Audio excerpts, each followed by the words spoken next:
Welcome back. This is the AEL University List Series, proudly coming back once again on this week number 5. My name is Empress ZK, and I am joined with the one and only Matty. How you feeling, my dude?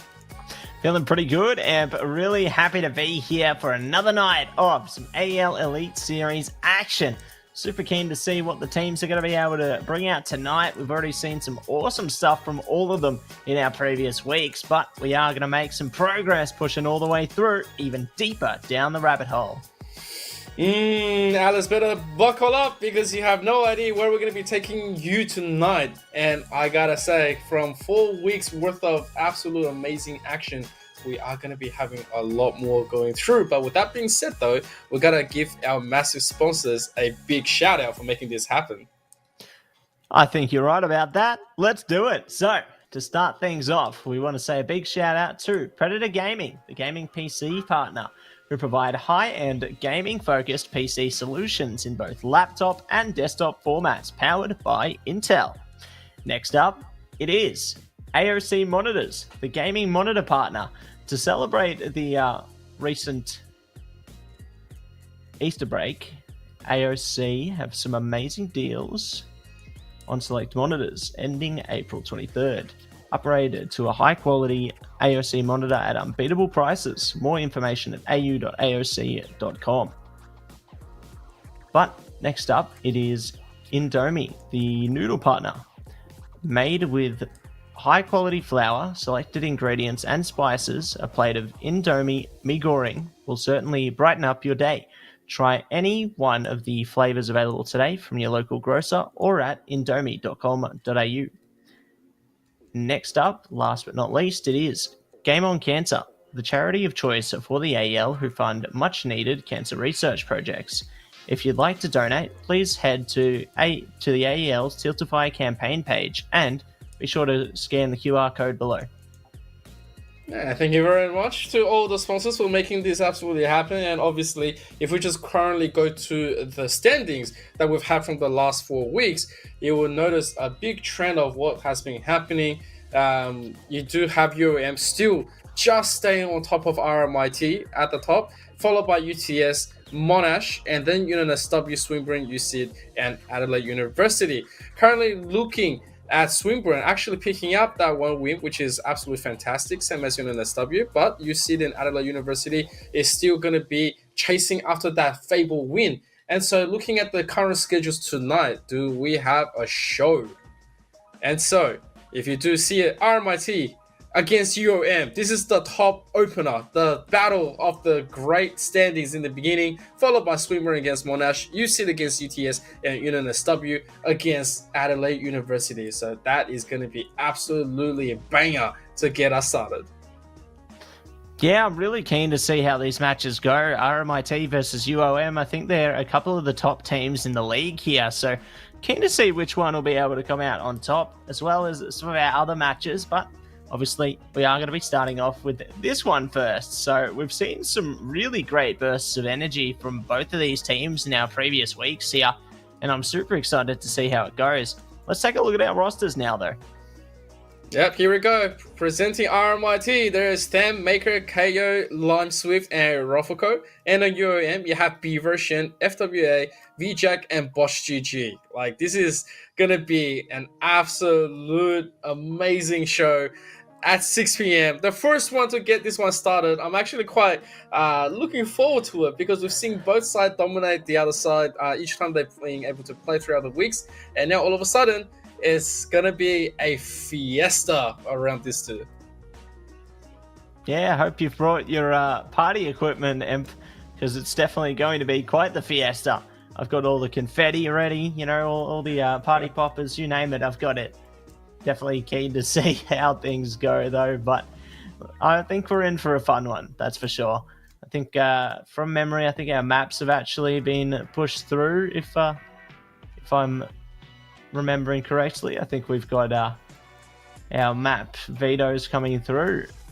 Well, yep. What are they looking like, Em? It looks like UOM started the ban with Mirage, followed by RMIT banning away Inferno, followed by Nuke, Anubis, Overpass, and Ancient, which means that we're going to go straight to Vertigo. And so we've actually seen RMIT play Vertigo and having just a little bit of a problem coming in from last week. Don't know if they were just having maximum amount of fun or they just wanted to play towards their stuff, but it was pushed to overtime. And so UOM is probably going to be starting that one up, going to be going quite well with this kind of pick. I'm pretty happy with this one because usually we're starting with like Mirage or Inferno down OCE, like how we used to like it. But hey, look, the first map at Vertigo, that's absolutely amazing. Yeah, it looks like we're going to have a lot of fun with it. You know, great to start on Vertigo. Might see some other spicy maps later on in the night as well, but it's really good that we can start off on a pretty clean and cut one like a Vertigo here. Speaking of clean and cut, I hope they one day cut the map out of the map pool. Maybe that's just personal opinion, though. We'll see what does happen, however. But obviously, definitely eager to see how things go heading into map number 1. Yeah, look, it's going to be an amazing thing. I like how eventually CS is going to be evolving and where we're pushing. We're slowly getting into the phase to prepare everyone around the globe for CS2. The imminent coming of it is obviously going to see some maps going to be retiring, and as much as we do love a little bit of a vertigo, it could just be going out of here in preparation for the brand new maps. Now, obviously, people have seen the leaks, the rumors everywhere. Not going to really give that away or really get into it. But I, for one, am looking forward to it and seeing the celebration of the evolving game that we've all come to love. And I hope everyone is going to at least, pick it up once again and explore the region unknown with I think, the most beloved FPS franchise in the whole world. Yeah, we love exploring the unknown, don't we, Emp? Just like you were prior to the show, exploring plenty of the unknown. You call yourself quite the explorer.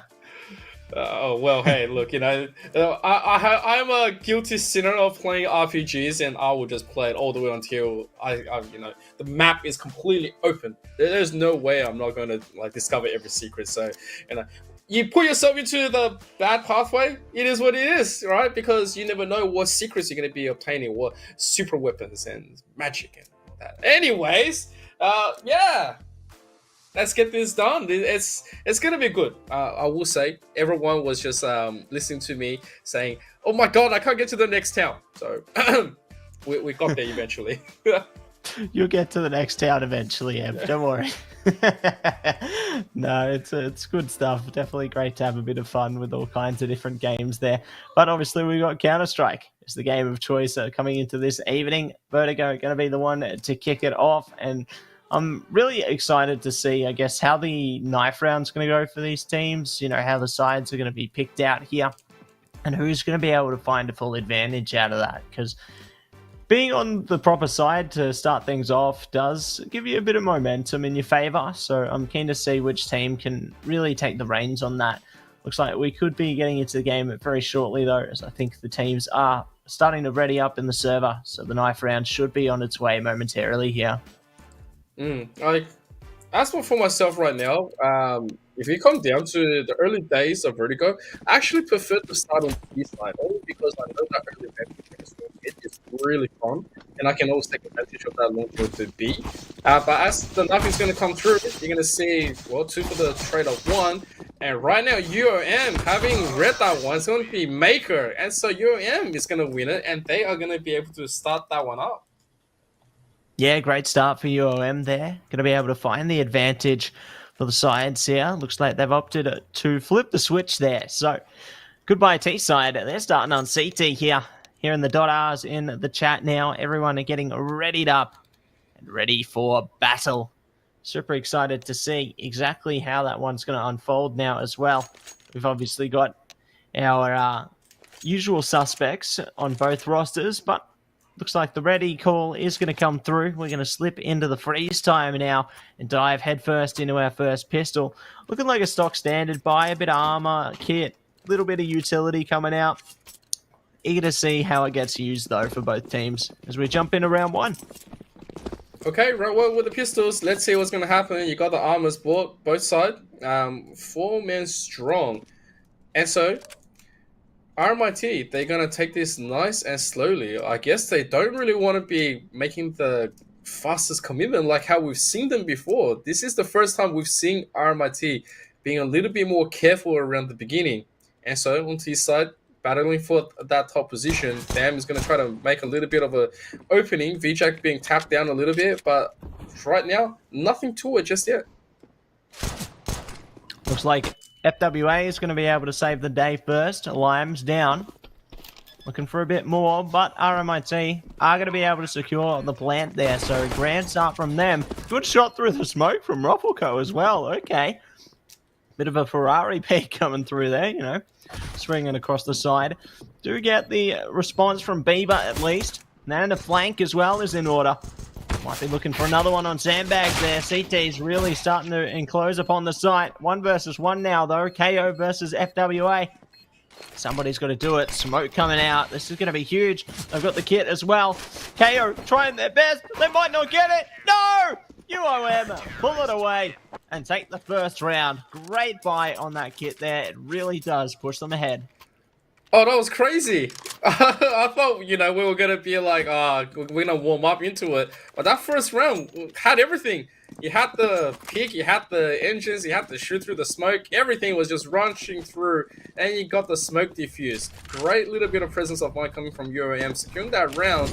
And so the Galils and the AKs in hand, but they are going to have a buy in UOM. So, yeah, RMIT, they have that investment coming in, so they definitely want to flip this one. Going to try to utilize a little bit of smoke. Fan walking through, going to be pushing up against Top Shin. Top Shin hasn't really seen where he is just yet. Unfortunately, Tham is going to be eventually taken down by Bosch GG. And so that's just the Galil down for now. The real threat is still here at B side. Kayo has been identified by Beaver. Down to the tank, he's burning. He has to quickly retreat, but doesn't have any more room to muck around with. And that is the side where they're going to be able to eventually go for the plant. All the utilities coming through as Maker's going to be getting this one in. Kayo has been disabled. And now it's a 4v2 situation where FWA pushing this one, getting a lime down. And so Maker gets popped instantly. And UOM recovered that round. Yeah, great effort from UOM. They're working together and having next to no losses. Like RMIT, they forced it up.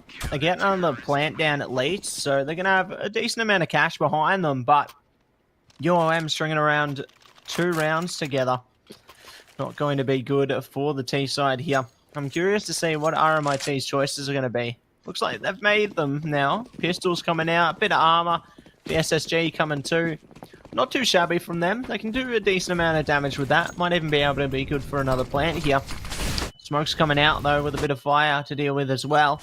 The T is going to be on the other side of the smoke. Luckily, not getting too close to the A site, though, because those CTs are ready. They've got a firing line established. They're ready to pull the trigger at a moment's notice here. Speaking of, BJack taking a bit of damage. Does go down. KO, good to start it off. Well, that's a little bit of a start that they do need. But hey, look, you know, at the end of the day, they still need a lot more pressure to be going through. If you're looking at utility, they got a flashbang, 1 smoke.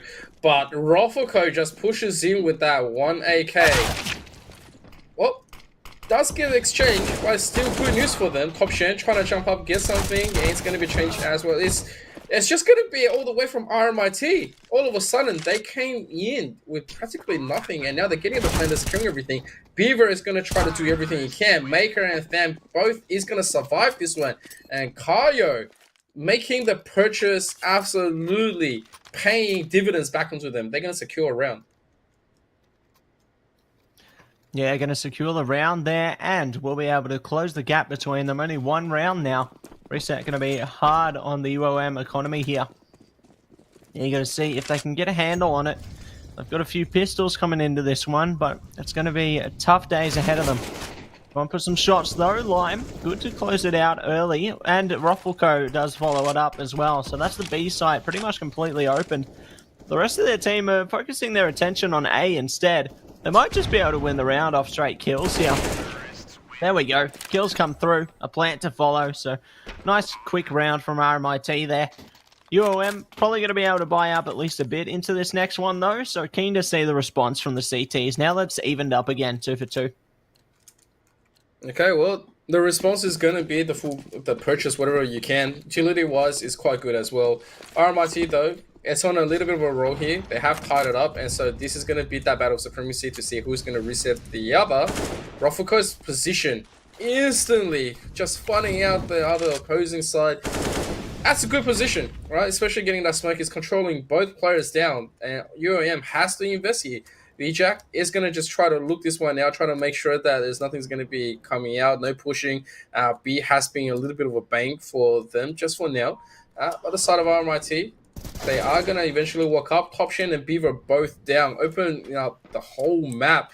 The push is just absolutely coming from everywhere. Bosch GG is going to try to be locked down here, at least with the 1. Gets them down, but B side completely opened, and the rest of RMIT is trying to file in. Yeah, lining up one after the other. FWA going to be good to take away 1 there. So nice start. Fire towards the back of the site. They're pushing straight through it. Ooh, might be able to find the angle here. There we go. Lime does line it up, leaving it up to Bosch now. Stuck towards mid. See if they can creep through CT spawn here. Bosch around the corner. ready and waiting there. Maker and Lime watching their respective angles here. Might be able to strangle it through if they can catch the right one. Jumping across. Maker finds them. Hello. Gonna be backing out though. No, Bosch getting both of them down there. Much more expensive round than RMIT would have been accounting for, but it's still going to be a round they win at the end of the day. So Bosch doing a great job to destabilize things, but ultimately RMIT still going to be sitting pretty off it. Hey, look, Maker made a call. He said, I want him to go without a gun. Unfortunately, 2 members are going to go down with it, but they still can buy. They got plenty of money to keep it rolling. UOM on the other side, not going to be on the same thing. And right now, only Bosch is going to be able to keep his weapon for now, as they are going to try to do everything they can to fend this one up and deter RMIT.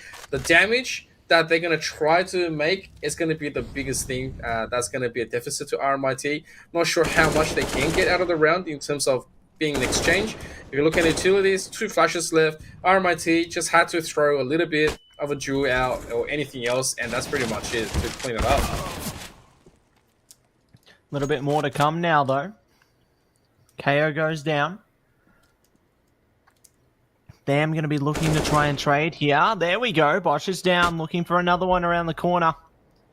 Going to be a tough spot indeed here. B-Jack trying to peek now. Their teammates fallen. Them might be able to catch them as well. Nope, the nade not going to be good. Top Shen could find a flank here. I like this angle. There we go. Goodbye, Them. Lime responding in kind, however. The CTs at the bare minimum do manage to pick up an AK here. Might just be looking to save that one. No, they're going for it. Alrighty.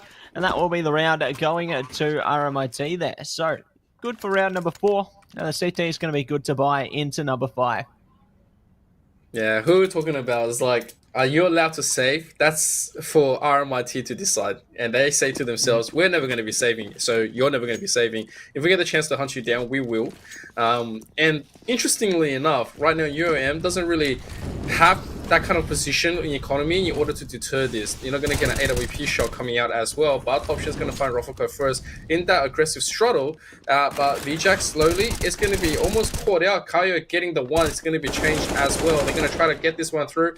It doesn't really get to do anything else with it. But at the end of the day, right, it is still a nice little bit of position in 4-on-3. They're going to find that fight that they can do and deter RMIT's advance. Going to make it as costly as possible with VJack running away as well. But got to be careful. Right now, it's 3 very healthy members of RMIT. They still have plenty of utility to play around with. Top Shin being one of the ones that has to be forced away from the position only clears this one up a little bit more. Beaver's going to get one back at the least, and that's quite good.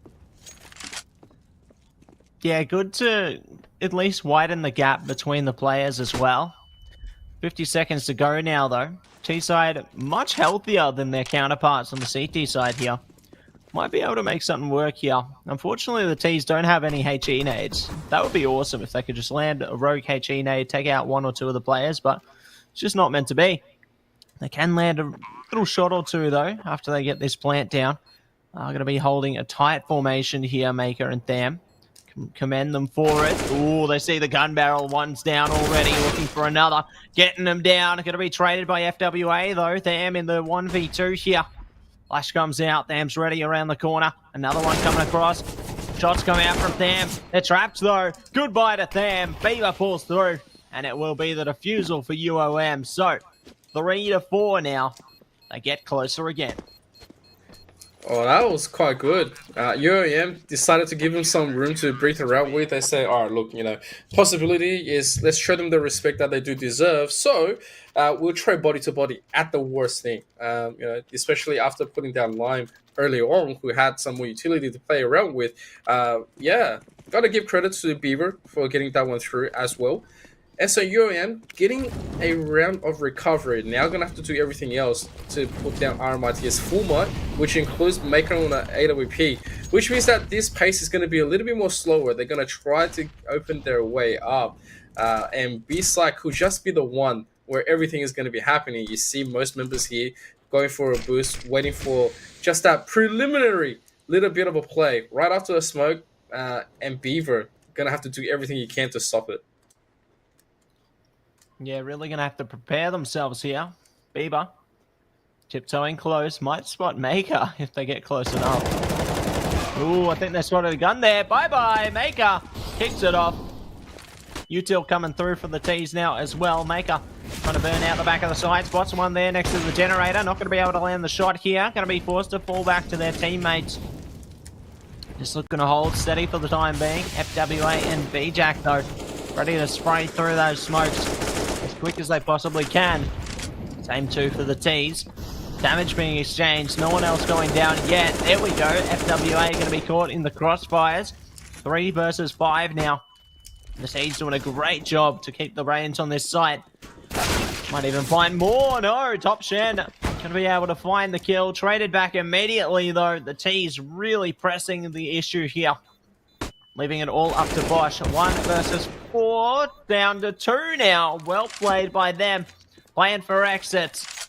And it is going to eventuate to another round for RMIT. But Bosch doing a decent job to at least take a couple of players away out of that scuffle. It's Bosch once again. You want to come for my gun? Then, prepare to give your life. So, while that's all great and all, the round still went back to RMIT. And the biggest question here is how they're going to be able to respond with the lack of economy. Yes, they have an AK, which is quite good. They've been able to show a lot of resistance just with the one gun. But the problem is that Maker still has the AWP. He's still able to open things up really quickly and efficiently. However, Beaver is going to find Lime at least. It could be the early days where if they want to make a call, UAM can make the ultimate save in exchange while they get most of the members to go for the gun pickup. But at the same time, Rofoko is going to walk in. There's going to be pushed by 2 players. He gets the spray. The third one comes out and Beaver is happy to go for the exchange. And hey, look, the damage is quite good. And now Maker is quite low. It's up to Top Shen to try to make at least another kill. Well, with an AK in the hand now, I think they can do it. Definitely not impossible. Even if they just save that gun, it could be good for them though. But I'm going to be down now. Top Shen getting a bit closer. Does have a smoke as well here. There we go. Finds one. Good angle lined up. 2 players remain now. Ooh, okay. Looking a bit spicier here. Damn, pressure's on. Top Shen using that smoke. Does get spotted. Damn, pulls through, and it's good for 6 here. RMIT push ahead. Even putting down the spray there. Love that from them. Oh, that's classic CS right there. It's like right after you win, you must spray because you know the cam's going to be on you, and yeah, everyone's going to be wanting blood right after. UAM, they done a tremendous job with just the 1 AK that they saved, poking out most of the members, threatening the map point. Round point, I do correct myself, but Lime once again gets taken out by Beaver. Bosch GG, however, is gone. V-Jack though spots out multiple players, however, it's only good for the 1. The side is now being locked down. Damn is going to just charge forward, finds up FWA, finds Top Shen, and now it's up to Beaver to try to make a push through, but the chances aren't very good. Odds not in their favor. Beaver does manage to find a kill in their favor though. So good to keep the round alive a little longer. 1v2 here for Beaver. They got a smoke to play with and the kid here, so they can manage a bit of time wastage if they need to. Smoke coming high now though. Looking to clear the site. Maker pressed up on the angles. Gonna be spotting Beaver there. Not getting the kill this time. Might manage it in a second though. Beaver ready, aware of both positions now. Trying to really get close to Maker, but Maker, unfazed by it, finds the kill, and it will be round number 7 in favor of RMIT. Beaver's final little push was heroic, however, Maker, that was just so calm. Great little bit of a play, and you can just tell just how experienced the players are tonight. While UM's having a little bit more problems coming in, RMIT is looking for that round number 8, trying to get the side win. Meanwhile, all Eagles in hand, they're trying to push this one in. 2 players trying to get Tham down, but Tham sprays this one in. Bosch down to 15, and Tham is still quite good. Meanwhile, Kaio is going to try to get the scaffold position at least cleared. Fam is gone, but Kaio gets the spray. It is still 2 for the 2. Means that at least 2 weapons can be picked up. What? Maker is going to put this one down just for now. AK has been exchanged in that hand. And I tell you what, once again, RMIT, they have got the map, they got the objective, they're going to come to B. FWA is going to throw that molly, try to deter this, separate the players. If you can take that one down, you'll be huge. Absolutely. Will be a really huge here. Maker going to be able to find one there, though. FWA trying to stay alive. Gets a shot through to Maker. Oh, there we go. UOM pull ahead with it. And it will be number 4. Taken away by UOM. So, definitely looking good after that one. Really keeping it as a nice and tight game between the teams. Keen to see how far it goes towards the end of the half, though, because there's only going to be a few more rounds to go here. UOM looking cashed up, and RMIT scrounging to try and get the best buy they can as they approach the A side here. Here we go. Kaio leading the way. Doesn't really care. There is going to be the exchange. Kaio is good for it. Damage-wise, Maker and Fam's a little bit low, but not too bad. Fam is going to charge through anyway. He saw the opponent through the smoke. It does not matter where you hide. And now Fam in a great position to identify where VJack is. VJack's going to try to swing anyway, but Fam is already looking. Beaver should be seeing Fam just then, but wisely is going to hold back. They don't really know his position just yet. Beaver is trying to get a little bit sneaky position in. Sees 2 members, gets the spray. Unfortunately, he's just going to be the 1 for the 1. The opposition was okay, but, you know, there wasn't too much more that he can go along with. RMIT, 4 members strong, all scattered. So, it's going to be that little bit of a side win for RMIT. Yeah, going to be good for them to take 8 here. And we'll be able to win out the half with that one. By how much are going to be figured out for the rest of this one. Let's see how it goes now, though. Lime pressing up, Beaver around that corner. Ready to give them some pistol shots, and it looks like there will be an exchange for both teams there. Top Shen finding Fam, and Beaver going down as well. Good to establish some control towards this B site, though. They've only got FWA to deal with realistically. The rest of the CTs, however, now starting to get a bit close. Could be problematic. Maker and Roffelco finding a couple of kills, though, and FWA going down. Does open up the B site now. Bomb goes down as well, so really well done by the T side there. Just able to clear out all the riffraff, and they do take a round for their reward. Yeah, that's very unfortunate where you see UOM, they're being able to do quite well when it comes to defending, especially coming from behind. But that last one, I guess Lime has had enough after being put down and denied by Beaver 2 rounds in a row. And so getting that entry call is going to get that confidence back in. As this little bit of a stack is going to be coming through, there is going to be the exchange. Bosch is going to get the double with the 8 away. If you look at the triple, it's not going to happen. Kaio just jumps forward. Roffelco is gone. And now they're still going to tie this one up. It is still pretty much even Stevens and VJack trying to get something done, but it's not going to be given the chance after Beaver to try to recover this 1 or 2 with the 8 AWP. Utility-wise, smoke and a flash, and he's quite low. They know exactly where he's going to be. And UOM doesn't really have too much of a choice. They have to go for the push now. They know RMIT is not going to give them the chance at all if they don't go for the fight. They're thinking about it.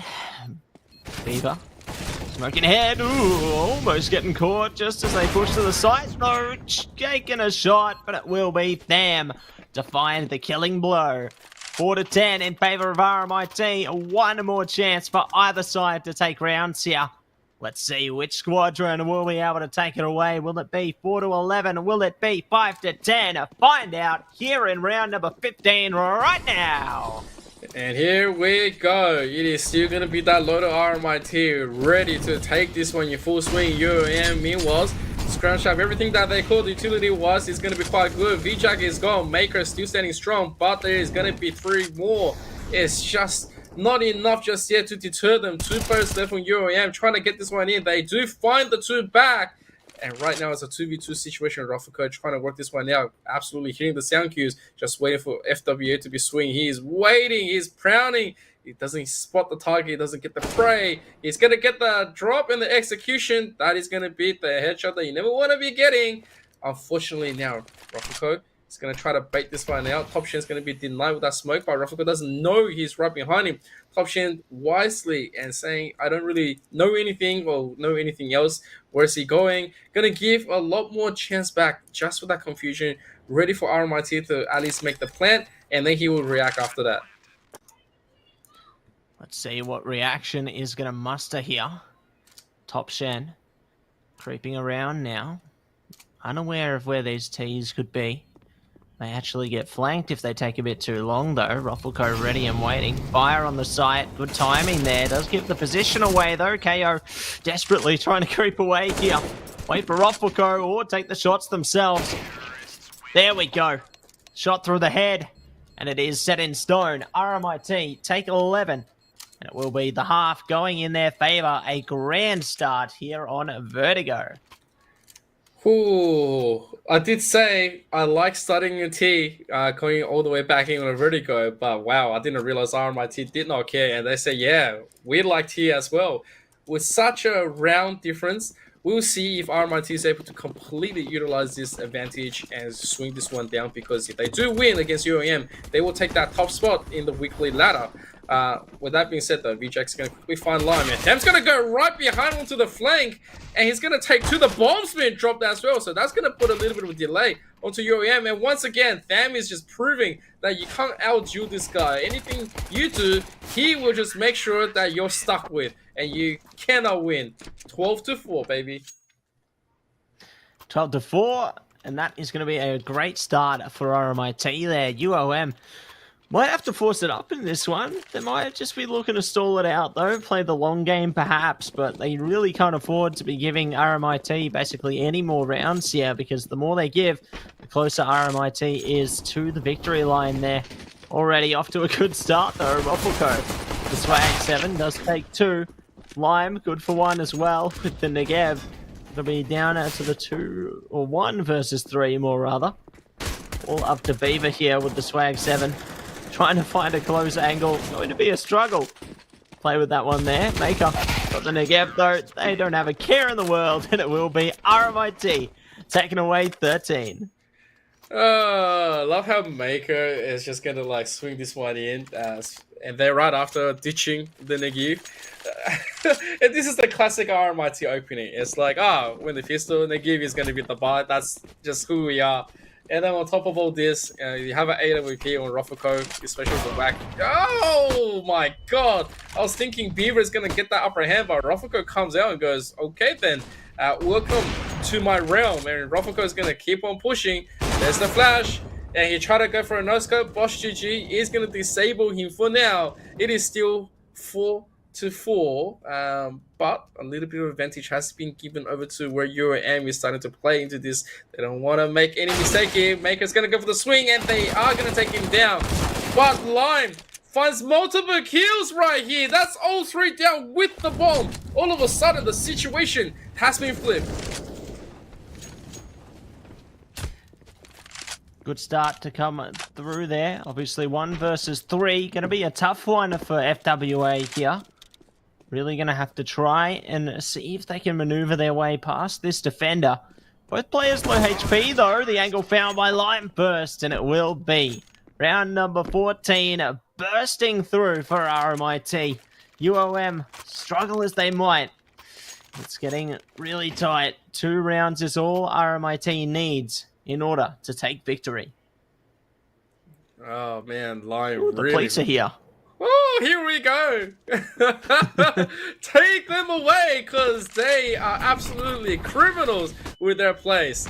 And so, coming into a round of eco from UAM, they're trying to at least get into the ramp, but it's not going to be happening as Kayo just, never mind. He was going to be in line to get those 2 kills. He was licking his lips, but he got put down, and Tham's going to finish the job instead. Shooting through the smoke, he's going to absolutely pull UAM to the back foot. You do not get to advance. FWA going to be able to advance a little bit, though, for UOM. In fact, maybe a lot. 2 kills coming out already. Can pick up a rifle off one of those corpses as well. Not going to be too bad for them. Smoke in hand. Might be able to set up the side off this one. Just really tiptoeing around it for the moment. Keeping those CTs guessing, though. See If things eventuate, FWA taking a bit more damage now as well. It'll be a rough one. They have been spotted by Ruffleco as well. Oh, Ruffleco, say bye-bye. It will be all up to Maker. Maker is running for their life right now. In FWA, it's their playing field. FWA, that triple kill is super impressive. Now, all of a sudden, RMIT not looking as confident. It's going to be up to Maker for this duel. The smoke, however, is going to give FWA away, and Maker, he has been sneakily tucked into that corner ever since he was laying the trap. And now, all of a sudden, 11 rounds worth of opportunities for RMIT to close this one out. We will see in the fate of UOM trying to survive, trying to defend, how long they can hold with the buys. Yeah, it's going to be a real battle of endurance here. We'll see if UOM can hold strong or whether RMIT close it out right here, right now. So we dive a little bit deeper into this one. Them creeping up on the ramp, ready on the angle, does take down Top Shen there. Looking for another one. Lion backs it up. A good start here for RMIT. The T side need to regroup and recuperate. Try their best to bring something together. They do find at least a few more kills back. 2 versus 1 now. Favoring the CTs. Beaver hasn't been spotted yet, but that can easily change in just a second. Bomb's still going to be down towards the A ramp, however. And Beaver's got plenty of time to play with, but that's starting to tick down very quickly. Here we go, all the utilities being unloaded. Them is quite low though. Beaver is going to find him, and now it's a one-on-one. Ruffleco against Beaver, and Beaver has 50 seconds left to just play the map. There's plenty that he can bait into it, and so the fate of UOM right now absolutely rests on his shoulders. He needs to plant. He needs everything against RMIT. He needs to make sure that they get nothing out of it and that they don't close this one out. But the problem is, oh, hang on a second. Ruffleco was not looking at all, and Beaver right under him is going to find that one. And hey, look, they hold that round. That they do. The round is going to be held together there. And it will be a long and very difficult journey ahead. But UOM definitely going to be trying their best to push 10 more rounds in a row for OT. RMIT going to be stuck on to a bit of an eco at the moment. Do force up some pistols and the SSG though. So maybe trying to swither down the T economy a bit. Give themselves an easier path forward. T's going to be stacking up around the A ramp, however, leaving one player in Bosch GG on a bit of that lurker role, just in case the CTs push up a little bit. Speaking of pushing up, though, Lime's pushed up, gets shots through, but no kills. No, the opportunity going to be slipping away there.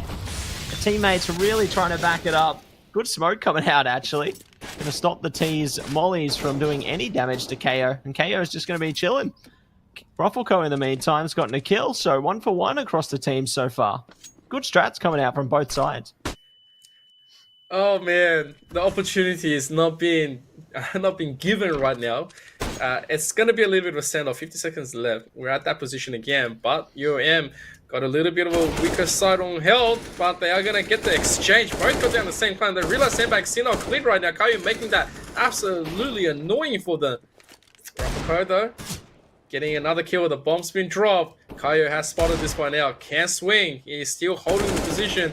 There's nothing they can do about it. Ruffleco is going to find the... Oh my goodness, Kaio with a collateral to end. 16-5. GG to RMIT. GG indeed. What a great map of Vertigo it was there. Great start coming out, and I think that will be placing RMIT on top of things, if I'm not mistaken. So really tough, well thought out battle, but RMIT going to be able to come out on top in very convincing fashion there. Yeah, that was quite insane. We had a lot of good start coming from both sides, but UOM fell just a little bit short. While they were having a great little bit of pace, it's just that RMIT, once their engine started, they decided not to let go of anything else. There was no break into the pedal, and they just kept on rushing at the end. So well done to RMIT.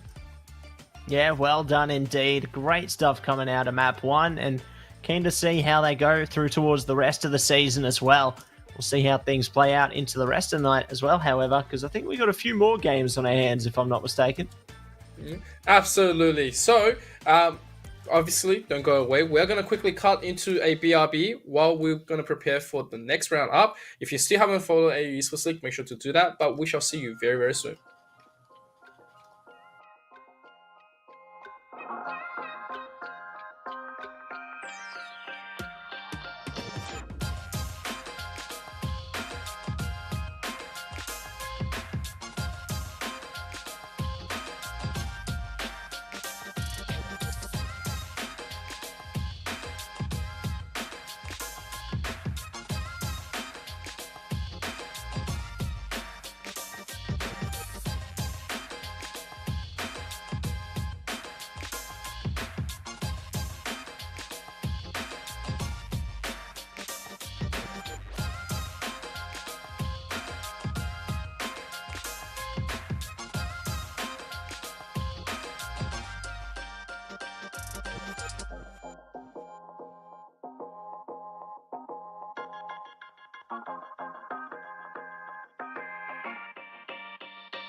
Ladies and gentlemen, welcome back to the AEL University Elite Series. Coming up for the next match, however, a little bit of a fortunate announcement we're gonna have to make at this stage.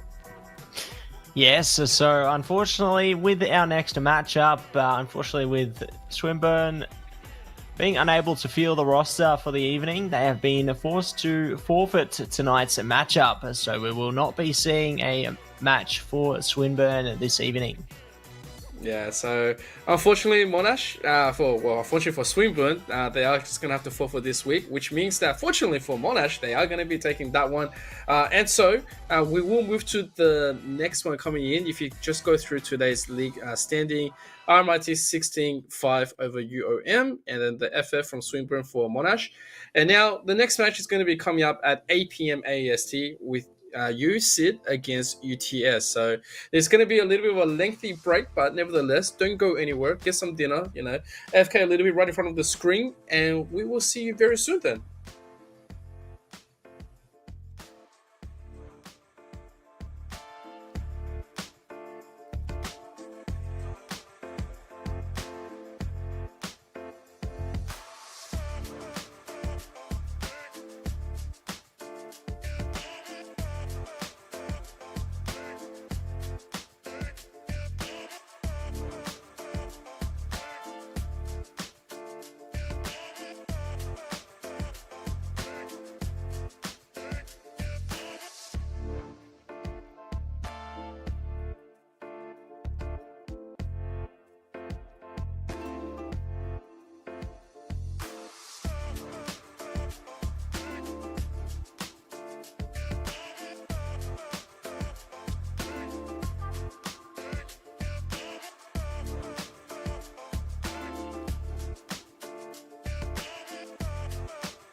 Ladies and gentlemen, welcome back to the AEL University Elite Series of CSGO. My name is Empress K once again with Matty going into our third match of the night between Sydney and you, and of course against UTS. But before we do go into that, we gotta give a massive shout out to our sponsors.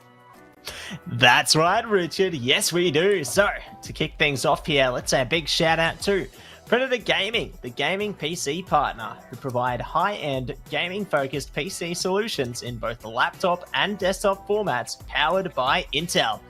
Next up, it's AOC Monitors, the gaming monitor partner, who provide best-in-class monitor solutions for gaming and all other needs. And next up, it is Indomie, the noodle partner. Made with high-quality flour, selected ingredients and spices, a plate of Indomie mee goreng will certainly brighten up your day. Try any one of the flavors available today from your local grocer or at indomie.com.au. And last but not least, it is Game On Cancer, the charity of choice for the AEL, who fund much-needed cancer research projects. If you'd like to donate, please head to the AEL's Tiltify campaign page, and you can also check it out through the QR code below, so definitely get involved. It's a great cause. Yeah, thank you very much for that. And of course, thank you to all the sponsors, for everyone who is making the AEL University Elite Series an absolute success. And of course, just looking through today's current results and standings, you have 16-5, where RMIT has taken the first dub on Vertigo, and the second one we do have a fortunate little bit of an FF coming from Swinburne, so Monash is going to have a win for tonight. So going into tonight, USYD representing them is going to be Sailor, Genesix, Leon, Arrow, and Paradiso. And on the UTS side, you have Flake, Not James, Banana, Vision, and Ride. So it's going to be the usual suspects from both sides, and I'm looking forward to see what they're going to be able to show for us. Yeah, I reckon it's going to be a fun one, that's for sure. USYD versus UTS, we've got some great players on both teams, and I am pumped up.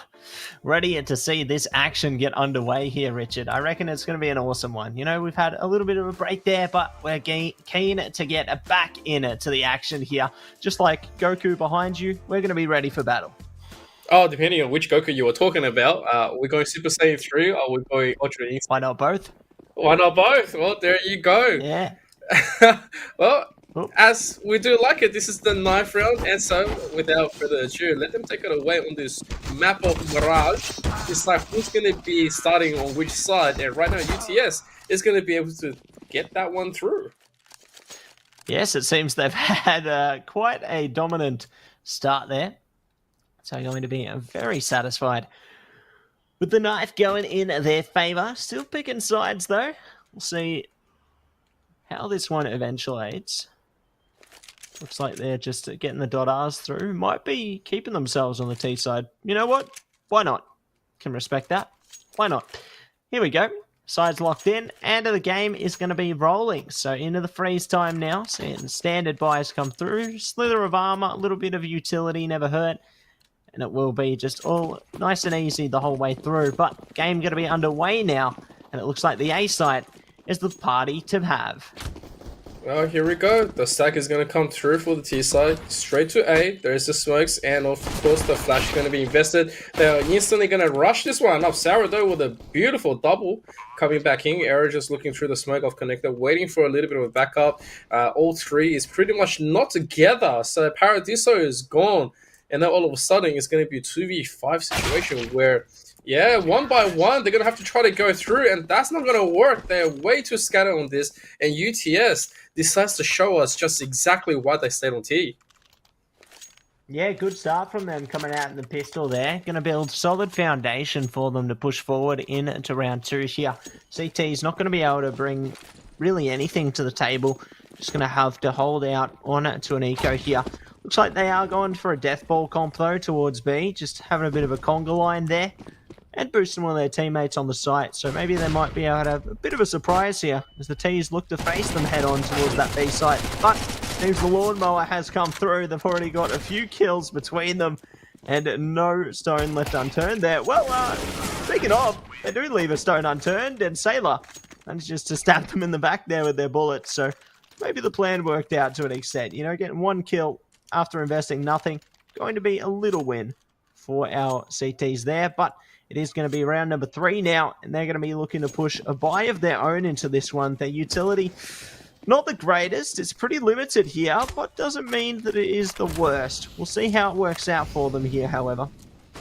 What an unfortunate little bit of a play, but you do what you do in order to get the most little bit of a win, in order to get you started for the night. And so you see right now with the buy, Arrow doesn't really have his at this second. It does not matter. We'll see exactly what the full safe is going to be, exactly what they're going to be going through. It's just that utility-wise, not as good, but they're going to get the 2 kills over the 1.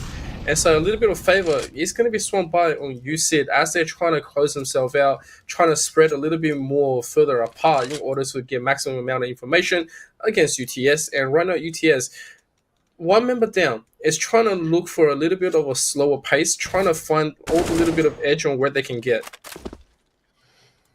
Yeah, they need to find as many advantages as they can at this stage. Still early days yet, though.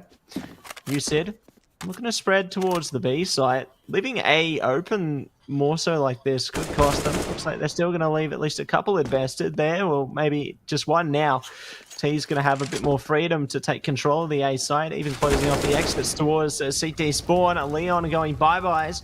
All going to be up to Paradiso and a Sailor now. Pushing past the fire. Does not stop them. Sourdough will be able to catch them off guard there, leaving it up to Sailor. Only got a smoke, a kit here.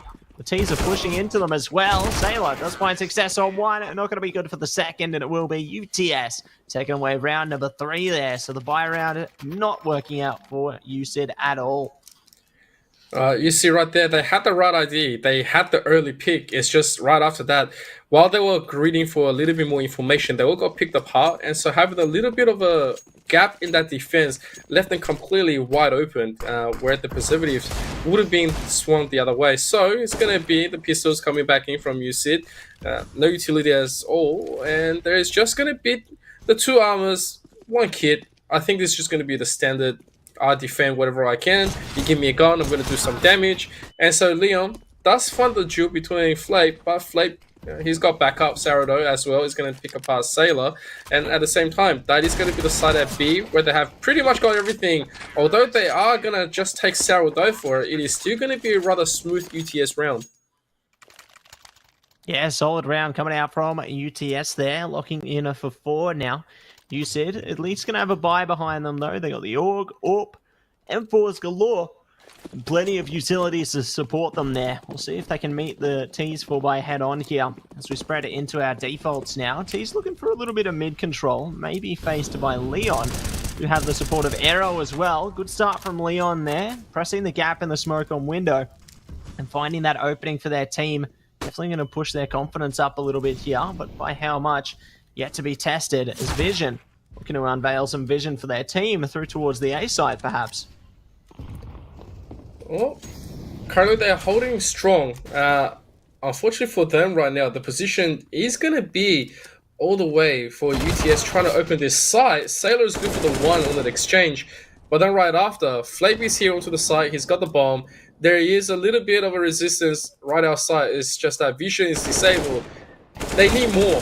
Banana has made his way through. He's going to try to back this one up in order to at least get the plant. That's the primary objective. Flape is good for the 1. Now in a 1-on-2 situation. Gets Arrow down in a 1-on-1 against Paradiso. He doesn't know where he's coming from just yet, but he has a rough idea, especially with the sound cue. Now, the most important thing is, Paradiso is going to be good to catch him right on the side, and that is going to be the absolute defuse that UC was looking for. Yeah, good that they're able to secure themselves around their own there. Obviously, having their fair share of difficulties early on, but eventually it does pay off. Coming down to the last player as well, you can see just how close it really was for them. Definitely going to be hoping that they can continue this momentum, though, to take another round or 2 in their favor, because if they manage to allow UTS to take even 5, then UTS are going to be just chilling. They've achieved a minimum objective there, but if they exceed that threshold, it could be disastrous. Speaking of, Arrow going to be able to find opening number 1 there onto Banana, getting peeled off the map, pushing us in to the 5 versus 4 here. The T's still looking to play for territory towards mid though, but do have a couple more players more spread about towards T-Spawn as well as in Palace there. So they've got options. We'll see if these mid players can find an opening. Their steps are going to be heard by Aero as well. So that could make Window a bit more difficult for them, but Molly at least cutting off the close angle for now. Arrow has been very stable throughout the week. When you put an AWP in his hand, he's going to try to get you the most amount of investment as possible. The man is an absolute machine. He's very talented when it comes down to holding the sides down. And very little has he been thwarted in his plan. So usually, if you want someone to be the AWP to be stabilizing you, you look no further than Arrow. And so, look at that. It disables vision as well. Quickly retreats. Paradiso, unfortunately, is going to be given away. Same as Genesis.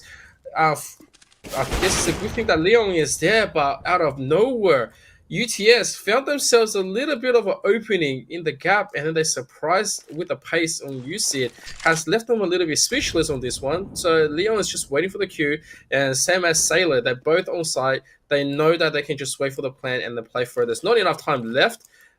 As there is going to be at least the preliminary fake out, Leon's going to quickly come out anyway. It doesn't matter, and they are going to take the second round. Yeah, good stuff coming out from USYD there. Going to be able to close the gap a little bit here and look to push things even further forward as we dive in to the Funhouse. T's just going to have one AK behind them, and that's really it. They got Deagles, tiny bit of util, not much to really play with at this stage. We'll probably see them wait things out early on, then look to make a further play forward.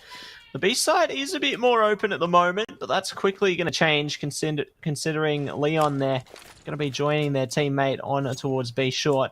If Ridesy can distract them, they might actually be able to get a bit of traction on B here. Maybe get a quick bomb plant snuck by these two CTs. They're not even really watching the site, so the T's could just as easily just get the bomb down, hold that short angle, and be able to get some extra cash here. Oh, maybe not. Leon's back. But so too is a couple of dead CTs. Oh, that is going to be very unfortunate for UC. That's expensive drops as well. And now Banana picked up our arrow and picked up his AWP. He's going to put the things in. Out of nowhere, UTS found themselves on the edge. A round that shouldn't be possible, but they were just like Robin Hood, able to rob UC of the riches that they had. And then right after gave all the money back to themselves. Okay, I take it back. Not much of a Robin Hood series, but nevertheless, great masterful thieves. They were able to absolutely dance away with the victory right there. And now, USYD just going to be having the one buy from Sailor, and they're going to try to do as much as possible, but Sailor's already gone, picked apart into the side, and Arrow following through. Now it's up to Leon and Genesis to try to make anything happen. Unfortunately, there's just not enough to muck around with, and only Sourdough is gone at the second, but the objective is still going to be planted. Great stuff coming out from them there, really managing to bulldoze past these CTs. Leon still going to be holding on for dear life though, but not for long, as Banana will be able to take them out of the game, and it will be UTS taking 6, so really managing to reinvigorate their economy here. CTs are still going to have a decent amount of cash though after winning a couple for themselves. Keen to see how they do manage to work things through, however, as it looks like the T's have got a B-sided strategy in mind this time. Focusing a couple of players towards mid there in case there's an early push. Banana might actually be facing one head-on through towards Connector there. Looking for some shots. Arrow going to be caught by Ridesy, so great start, even followed up twofold. The T's just taking complete control here. CT's unable to react accordingly. Genesis going to be blinded as well. The T's are back, running with their knives out. I think they're getting a bit too overconfident after the first few kills they got. Genesis almost good for 3, but will eventually be shut down. So really quick round coming out from the T's there. Yeah, I don't know what just happened there, but UTS all of a sudden decided to go to their full throttle, and UC left without a response. Couldn't fight out on the utility usage, and then to make it even worse, although they had the position, they had everything else down, it's just everyone was dropping like flies.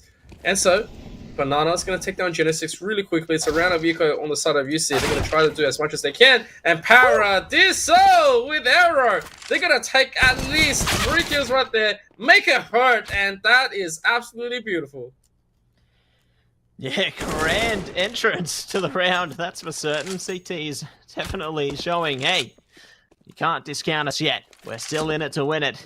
2 versus 2 now. Well, not for long. It's actually going to be 2 versus none. As you said, completely tear them apart.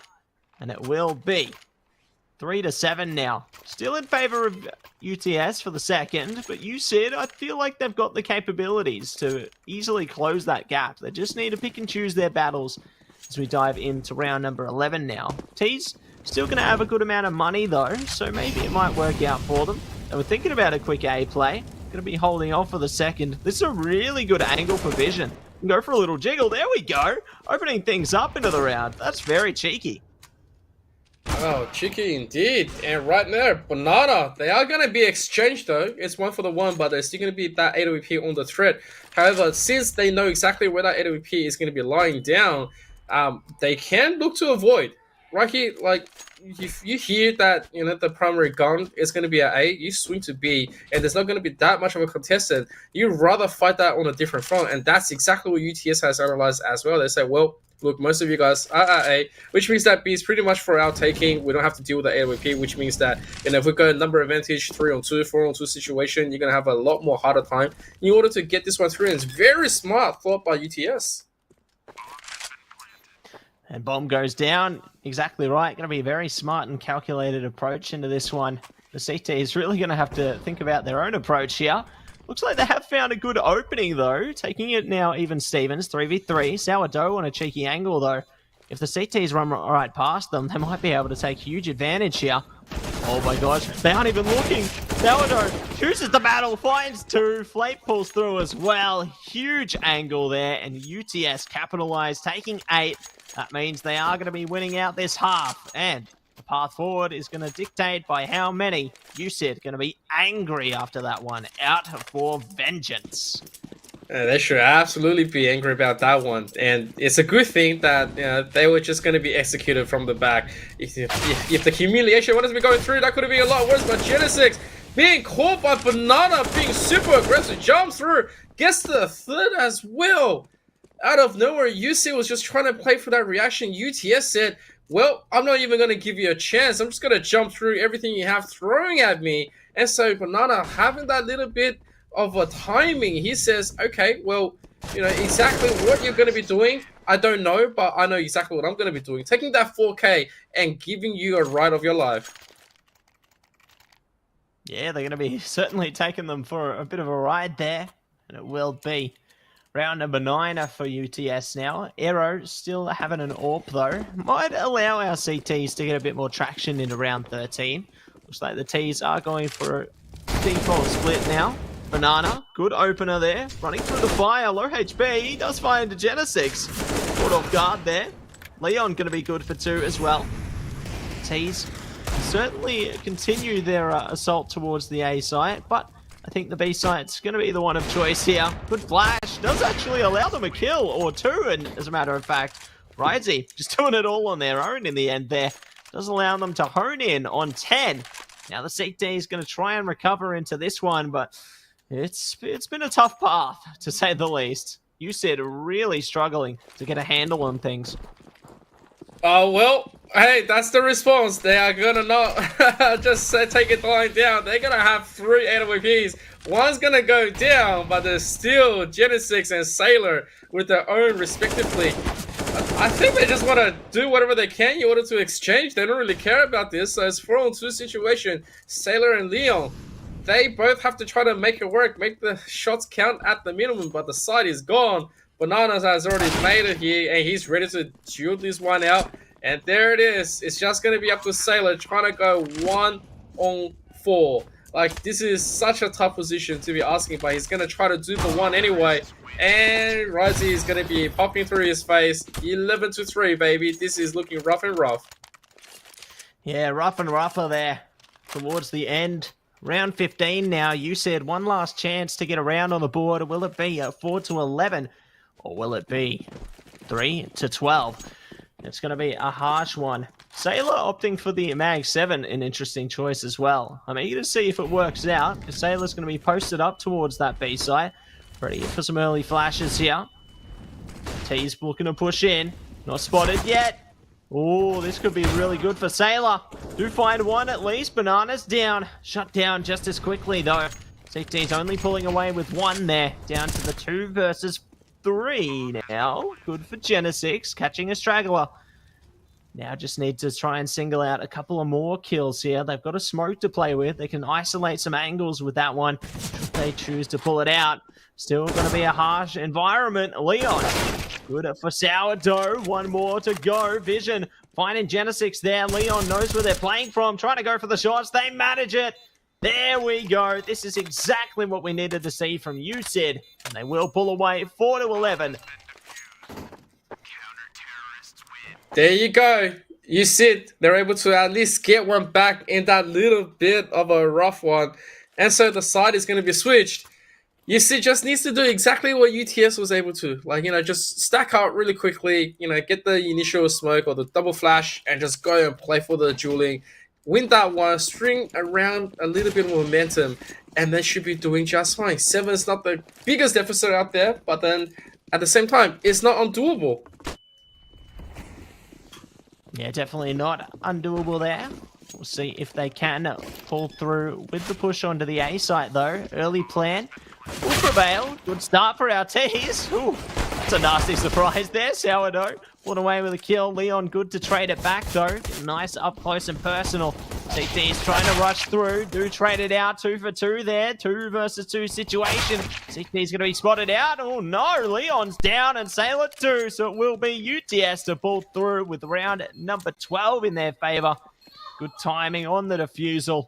The T's not going to go down without a fight, though. Getting that plant going to boost their confidence, so they might just force it up here. Oh, such a tough ask right now. Round 17, you get the plant, but you lose the round. You do everything you can. I think the least you can do is consider how many rounds you can give away. And, you need the utility, you need the backup. Genesix hasn't really purchased as well. No armor or anything. He's going to be the only one going with the pistol. And so you got the good Leos and the max in. But then on the opposite side, UTS committing heavily. They got the superior delays. They can keep on blocking the entrance. Like, you have one controlling mid, or at least just looking mid and cat. And then you have your smokes into the ramps. That doesn't give a lot of action for T side, and Genesix is gone, and Rice is at the back here. That blocks entrance to B, and he sprays down Paradiso as well. There's going to be the molly, and so that's all the info that they need in order for them to take control of the map as Sailor. It's going to be good for the 1.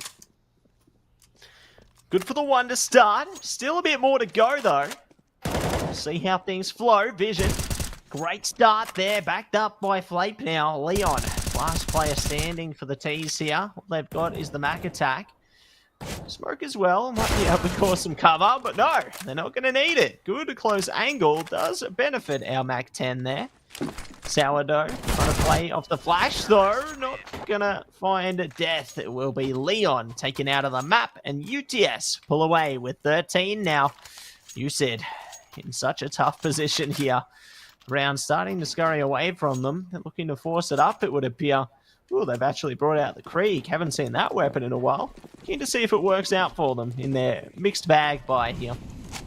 Hey, look, if it works, right? Genesix is looking to at least hold up that mid right now. Doesn't really see anything from the connector. Unfortunately, the fight is already coming in. Rice is going to quickly be traded out here. Vision is going to wisely back up from connector. They're just going to play for Vision. But then when you have a look at where Banana is, Banana has already cleared up everything at B. He is going to go down, but he has also confirmed where most of the members of USYD is going to be at. Although it's just a little bit of a gun up. But UTS, they still hold the position a little bit thin into it. But right now, just from that little bit of a brave play from Banana, they can look to open this one up, play from the undescribable angles, and still come up on top. Like, USYD has to do everything they can in order to at least fight for that info. Yeah, we'll see if they can find the best possible info forward to get them more advantages. UTS going to find a little bit. evening it up for a second, but just as quickly, it will be taken back by USYD. Good kill there, taking control of the bomb again. Going to allow them a bit more positioning. Try and get it through towards the A site, perhaps. Flape, good with the deagle, though. Does manage to take out one there. Could be stabbed in the back by Paradiso here if they go through the murder hole. Good trade out for the M4 there. Flape ready in CT spawn, though. Could be a dangerous angle. Vision down, however. He's still committing to the A site. Do know exactly where Flape is now as well. Still just holding that deagle. Bomb potentially finding its placement there. Flape still just trying to stop them. Does have the incendiary, so really could play off that should they choose to isolate the players from one another. Ooh, they know one's close, but they will go down. So, USYD, good for 5 now. They find a recovery. I'm a little bit confused by what Flape was thinking in the last one. He's probably thinking that he's going to be rushing the time because of the number disadvantage, but the utility should have at least been thrown, like in order for any prevention. But hey, look, he's the better player. I'm just looking and appreciating on what they're doing, and so this is going to be a very heavy round coming in, and USYD doing quite well though. It's going to be returned by UTS on the round of Yiko. The damage is so much though. They're taking complete control and running away. This 3 of each side has taken the fall here. Vision, they're still holding in with that scout, looking to do maximum amount of damage. The miss barely right there. The damage is there. Leon being tagged up, and they are going to try to do everything to thwart him away. They want entrance to the site, but Vision seeing all that, blinds it up. Paradiso is jumping it. He's doing everything he can. He's playing CS 1.3, but Leon's going to clean up in the end, and that is 6-13. Getting on a bit of a hot streak there, Richard. Looking good for USYD at the moment. Taking UTS down a notch. Going to be stuck on to some pistols for the time being, but at least going to allow USYD to build up a round or 2 more. Banana looking to commit something more into the round, though. So B9 net to try and get the spray through, perhaps. CTs are scurrying about like ants, trying to get back to their kingdom here. The T's just looking to congregate as one cohesive unit straight down middle there. CTs might actually have a chance here if they're playing so closely. Some rogue bullets definitely could do the job. Sailor pushing through ladder now, though. Does find RMIT. Flape ready. Does find the recovery. Looking for another one. Going to be caught by Genesix, though. Ready and trained on that angle. CT is coming away with 1 at least, but the opening's working out favorably for our T side.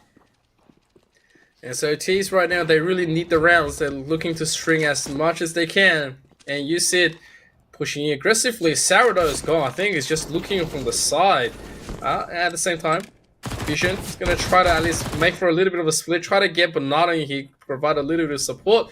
They do have to quickly get back and shut him down. But Banana from long distance is going to take Arrow down. That's the AWP. And then at the second, Banana, he's done an absolute victory for his side. He's got an 8 He doesn't have to fight for this. He doesn't have to do it at all, but he is Banana, and he is going to at least take another with him. And so, trying to deny everything else, USYD, they've won the round. They've got more than enough money to repurchase. UTS, this is the time to actually have a proper say. Yeah, this is their time to take a stand of their own here. Let's see which approach they take, though. Settling into a default for now. T's looking to push straight up towards the A site this time. All stacked up, ready and waiting around the ramp and at palace angles. Genesix are ready and waiting for someone to press up a little bit further. Won't be met with much resistance yet, but the CTs just as easily maneuver their own defenses. With angles found so far, do open things up. Flape good for a kill there. Looking for another one, perhaps through the smokes. One bouncing on top of the stairs. Good at trading it out. But it will work out for the T's eventually. 3v3 now. Bomb goes down. CT is trying to play across stairs. CT spawn, you name it. They've covered it. T's desperately trying to stop them in their tracks. Flape pulling through again, however. Leon's down. One going to be on the firebox there. One on ramp. Genesix ready for a swing. Their teammate working through things at first.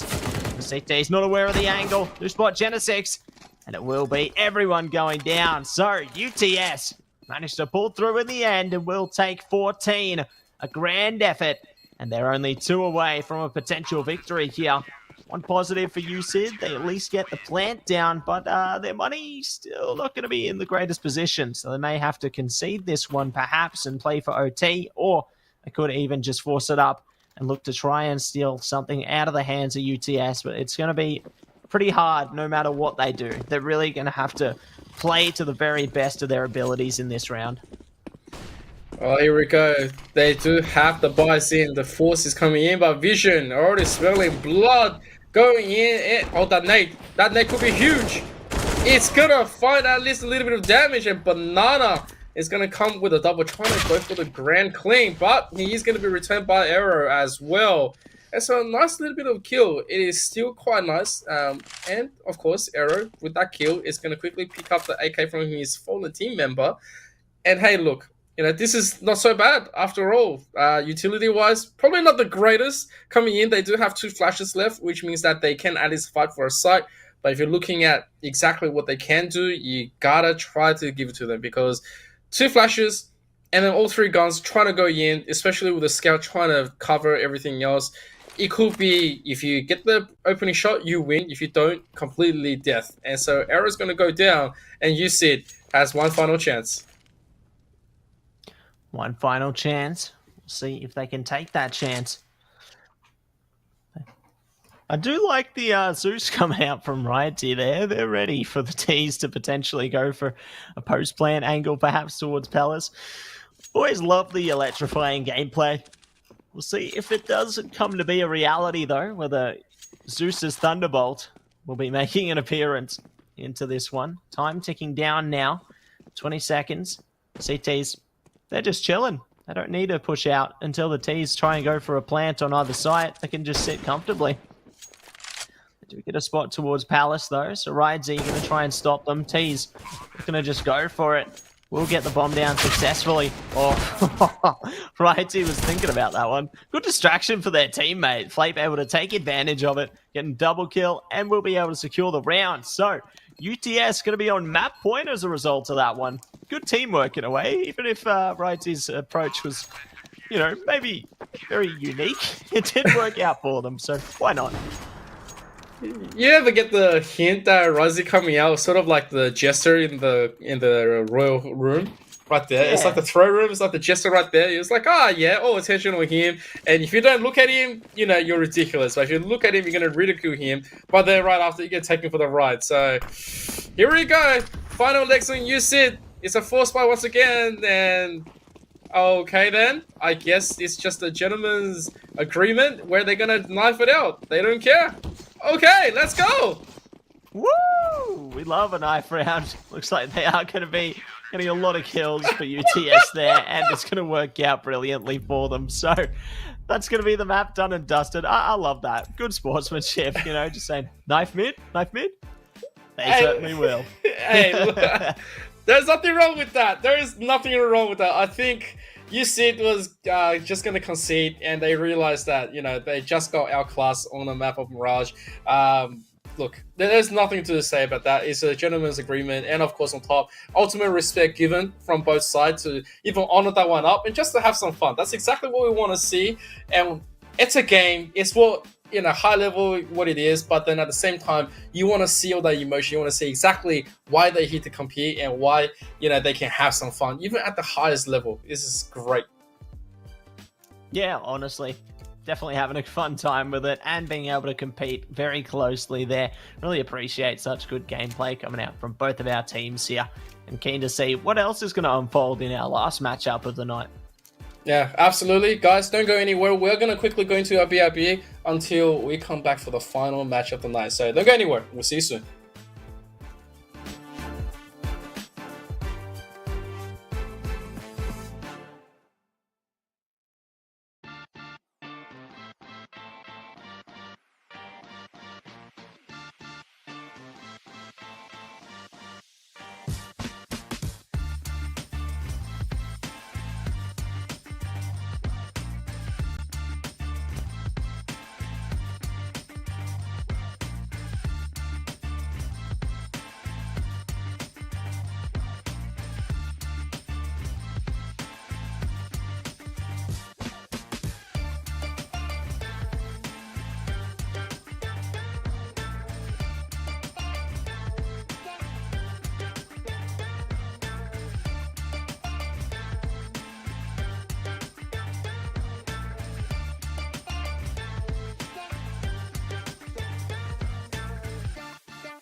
Ladies and gentlemen, welcome back to the AEL University Elite Series of CSGO. My name is CK, once again with Matsy for the final match of the night. But before we do get into it, we do need to once again thank the sponsors who has made this series absolutely possible.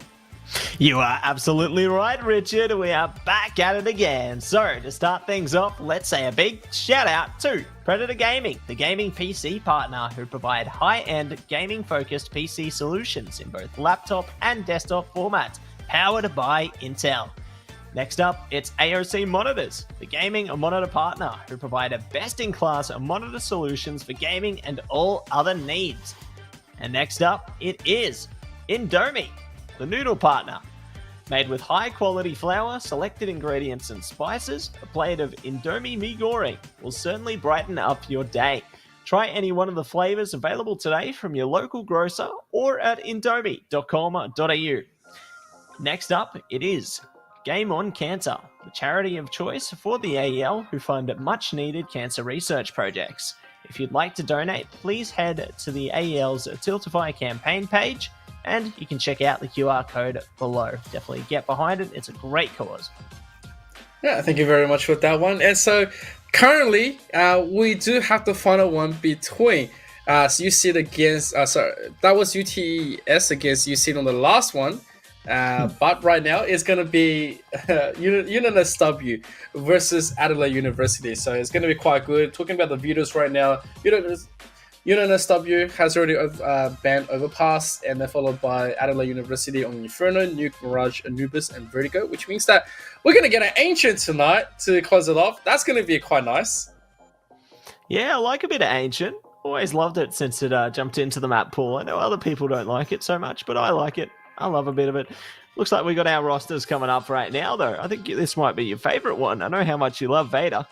Oh yeah, you speak to me with Star Wars and I'm gonna love it every single time. So representing UNSW, you have me, Vader, Dead Set, Gibbs, and Juan. And Adelaide University, you got Ordinatus, Ex-Odachi, Aegis, Shug, and the best one of them all, Ricky's Chicken. Absolutely amazing. Yeah, we love Ricky's Chicken. We're keen to see if it is going to be chicken tonight in the server. We've got a fun one ahead of us indeed for the last series of the night. And I'm super keen to see Ancient and all its glory unfold for the final game of the day today. But speaking of, here we are. We're going to be into the knife round. Hello there. Oh, why hello. This is the one where you get to freshly show off to everyone on what kind of knife skin you do have. Got a little bit of flexing to do. And of course, it's so weird for me to see UNSW playing this map because I never see them playing Ancient. But as we have this one going through, it's just going to be that UNSW running it through, and they will be the ones to choose the side first. Let's see if UNSW has started to have a little bit of a learning and swagging through, just like how they love to play Vertigo, or will it be a little bit of more of an even matchup for Adelaide University?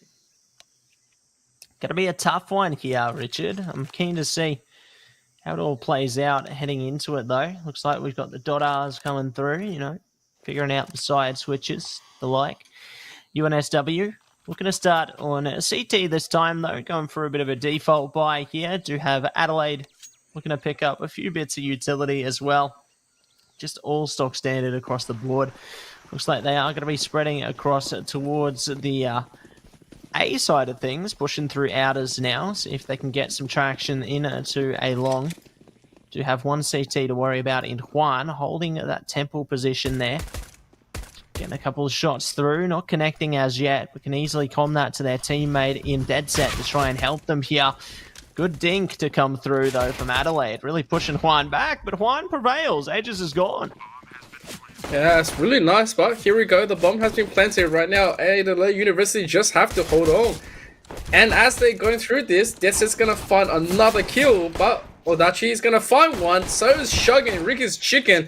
They found the mole, and UNSW has to at least make it out in this 2v2. And here we go. Adelaide University, they get the first round, and they get the plan. This is true. So every match we've casted for Adelaide University, they have the power when it comes to that early duel, to the pistol. And look, they always do well. Yeah, they always manage to string something together there, so definitely going to be satisfied with that outcome. Looks like we've got a bit of a pause to come through now, though. So maybe just facing some technical difficulties there, maybe in trying to figure out what a JPEG looks like. Who knows? Keen to see how things do shape up, though, heading into the round. Looks like maybe there's a few game resets there, maybe just an FPS thing. I don't know. We'll find out soon, though. I mean, surely Ancient's not going to be the one to destroy your CPU and GPU, right? If you turn it up to maximum graphics and, you enable the ray tracing, all its glory, and, add a few more extra light rays, and then put back into the disco beats and add some neon lights, add some, glowing inscription onto the walls. Surely, that's the way we should be playing Ancient now. It's going to be fine. If your CPU or GPU just melts, you don't have to worry about it. It will eventually repair itself. Yeah. Just put some sticky tape on it. It'll be fine. Just press some WD-40, get some duct tape on. It's perfect. Yeah, it'll be fine. This is fine. Even if there's fire, this is fine. I like this tree here. Definitely a very majestic tree. Kind of makes me think of the great Deku tree from Zelda. Just overseeing the map there, keeping everyone safe. Talking about Zelda, you gotta get yourself ready for the next iteration. Tears of the Kingdom about to be released in about a month, and that's going to be absolutely awesome to pick up. I hope you'll be playing. Made the pre-order ages ago, so absolutely going to be picking it up. Just like this round is going to be picking it up. So yeah, we do have the Galils and the AKs, and Death Set is gone. I guess he's not here, so it's a 4v5 shootout. Unfortunately for UNSW, the round has to continue, and they have to fight it out. Yeah, really unlucky for them there. We'll see if they can manage to do something with it, though. Vader goes bye-byes. Will be 3 players are left standing now. Can hear a lot of chatter happening in the server. Can only imagine what they're going to be talking about. Maybe they're talking about, he'll be back soon. Maybe they're talking about PNGs and JPEGs. Who knows? Maybe they're talking about Ricky's chicken. I know it's quite a tantalizing meal, They make the best chicken in town. And that's why his name is right there. He's proudly representing the best of them all, Ricky's Chicken. If this is not a real thing, and he's just trolling us for a ride, I'm gonna be pretty mad right after this. Despite I have dinner, I want that Ricky's Chicken. And so as we are just gonna have that little bit of a pause to see exactly what the situation is, guys, what do you think about Ricky's Chicken? Absolutely put it into the chat. And of course, if you're going to be playing and picking up Zelda in a month time, I think Massey is going to be giving you the thumbs up if you do. Yeah, you're not wrong there, Richard. Definitely giving the thumbs up. Keen to see how that one plays out, and eager to see how this game plays out as well. Unfortunately, being stricken by technical difficulties happens to the best of us, But, they'll be back in action soon. Maybe they'll have their AOC monitors on standby, ready to give them the best gameplay possible there with their Predator PCs. Yeah, and obviously you have to quickly, while you're reinstalling everything in a Flash, you have to quickly get some Indomie onto the side. And that's time for a Migorian break. Migorang, that's it. And then quickly do a quick donation to Game On Cancer. It's everything, only at once. It all makes sense. Everything everywhere all at once. So right now we are at Ancient, and Ancient is doing the best thing possible. It's lighting us up, is making sure that we're gonna have a fantastic time, because every time when we do cast Ancient in the history of CSGO, it's always giving us a little bit of a edge on a break and a little bit more of a breaking part. We're all melting, but we hope you are not melting when you're home. I'm melting. You're melting, huh? I hope you're not a witch. I'm melting. You do not see my broomstick behind me. Well, as long as you're not cackling, I think we'll be okay. No, I'm keen to see what this match looks like. I always think, Ancient. I feel like it'd be cool if they had something like the Terracotta Warriors in a map like that or something, Always makes me think of that kind of setting. I feel like it'd be interesting to see maybe a Terracotta Warrior of TwoTapTony, our observer for the evening, on the map there. Sure, he had a big glowing smile on his face, like always. Imagine that. Like, how would you imagine TwoTapTony is going to be like, being terracotta mode? Is he going to also have like the armor on, full on? I think it'd be like, like Kung Fu Panda, but I think more monkey style. I think he definitely loves like a gorilla type beat, maybe holding a banana sword or something. A banana sword? Yeah, a banana sword, That's actually pretty lit. Imagine like, the whole sword right there is like all long like a banana, but then like at the hilt you have the banana peel, and then you take it out. Oh, that is sick. Yeah, that you gotta sheathe and unsheathe that one. It's a very unique concept, to say the least. I'll tell you what, if they make that into a shrine within Ancient, and then if you like, if you, let's just say, bow, or it's like even if you do a stack, right? If you do a team stack at the same time, it will move and look at you, and then you will wave, and then you get to play the game. Like, imagine that. That was like a secret. You open up a brand new secret passage. I reckon that would be a pretty fun concept there. You find a little Easter egg and it unlocks a whole different portion to the map. I'm curious to see, I guess, the proportions of the sword as well, because I know that Tony's been compared to being 10 bananas tall in the past, so maybe the sword might be of equivalent length. Oh, imagine that. The man is jacked out. Really. He's buff. He's like, So the sword has to match his stature. So if we're talking about like, 10 or even 100 meters, 100 meters tall. Imagine that. 100 meters tall. It's just going to be standing at his toes. His toes is going to be exactly how high you are. That's TwoTapTony right there. Yeah, it kind of makes me think of Gut Sword from Berserk, just really huge overhead. God, massive thing. Hey, look, that's TwoTapTony to us. He's being huge. He's absolutely such a champ at doing all the observing tonight. Is being handling it really amazingly for us to provide this beautiful smooth. So, make sure to give him a massive shout out. That man's a legend. Absolutely. And keen to see more from him heading into the rest of our maps as well. But I believe we are going to be getting back into the game right now. So our technical difficulties have been sorted. Looks like our second round is going to be restarting now. So that's good. So let's see how it all plays out as we dive headfirst into it. T's going to be looking to scurry towards the A site, and the CTs, well, they've taken a bit of an opposite approach, and they're realizing, hey, nobody's home. Where are the T's? Where are the T's? Oh, there's the T's. Well, hey, look, this is exactly the special that UNSW likes to play. They like to play their own style. It's a very unique one. They've been able to show it every single time on Vertigo, and now they're playing it a little bit more different onto Ancient, so they will dictate their own pace. Even at the cost of giving you everything in the beginning, they will try to dictate the final bit. As one, though, taking some commanding little bit of aggression, and he's going to open this one up. Oh my goodness! They've got it! They've actually won! Yeah, good stuff coming out from UNSW there. They do manage to push ahead. Luckily, they had a kit as well. Otherwise, it could have been a bit too dangerously close to the red bar there, but they will be able to take it right back. 1-1 now.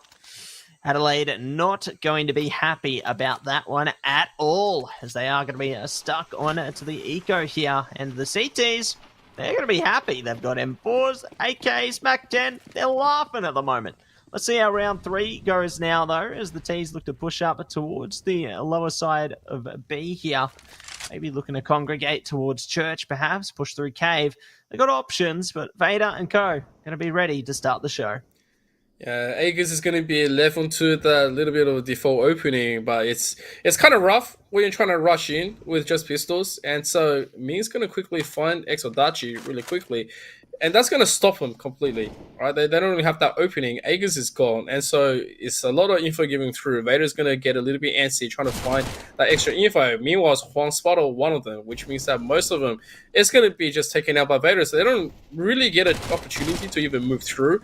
And so, yeah, Ricky's Chicken is going to have to try to make it through, but no, going to be put down. A very clean round coming from UNSW, controlling that pace. Yeah, really managing to string things together here. Looking really solid for the time being.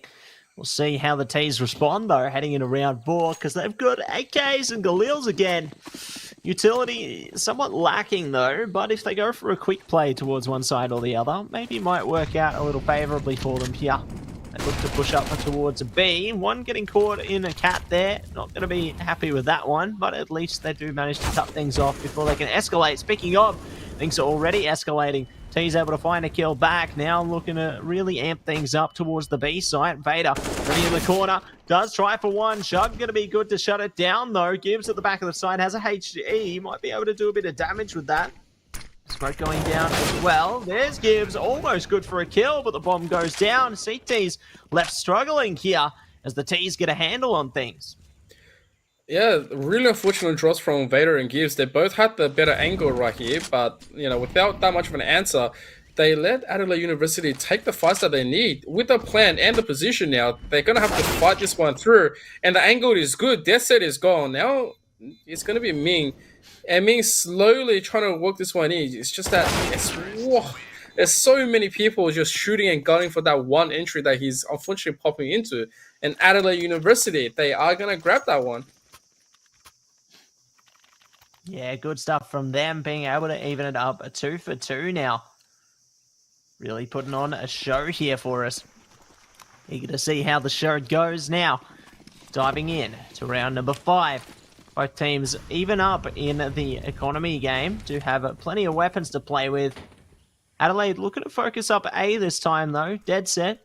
All they've got is a decoy. So that's not going to be great if they need to be dealing with them by themselves. Maybe they can throw it at them and hope that the T's turn away. But yeah, it's not a great situation. I can understand the more distanced approach to the A side here. They've already been spotted as well. Ages trying to lead forward there. Good dinker coming through, however.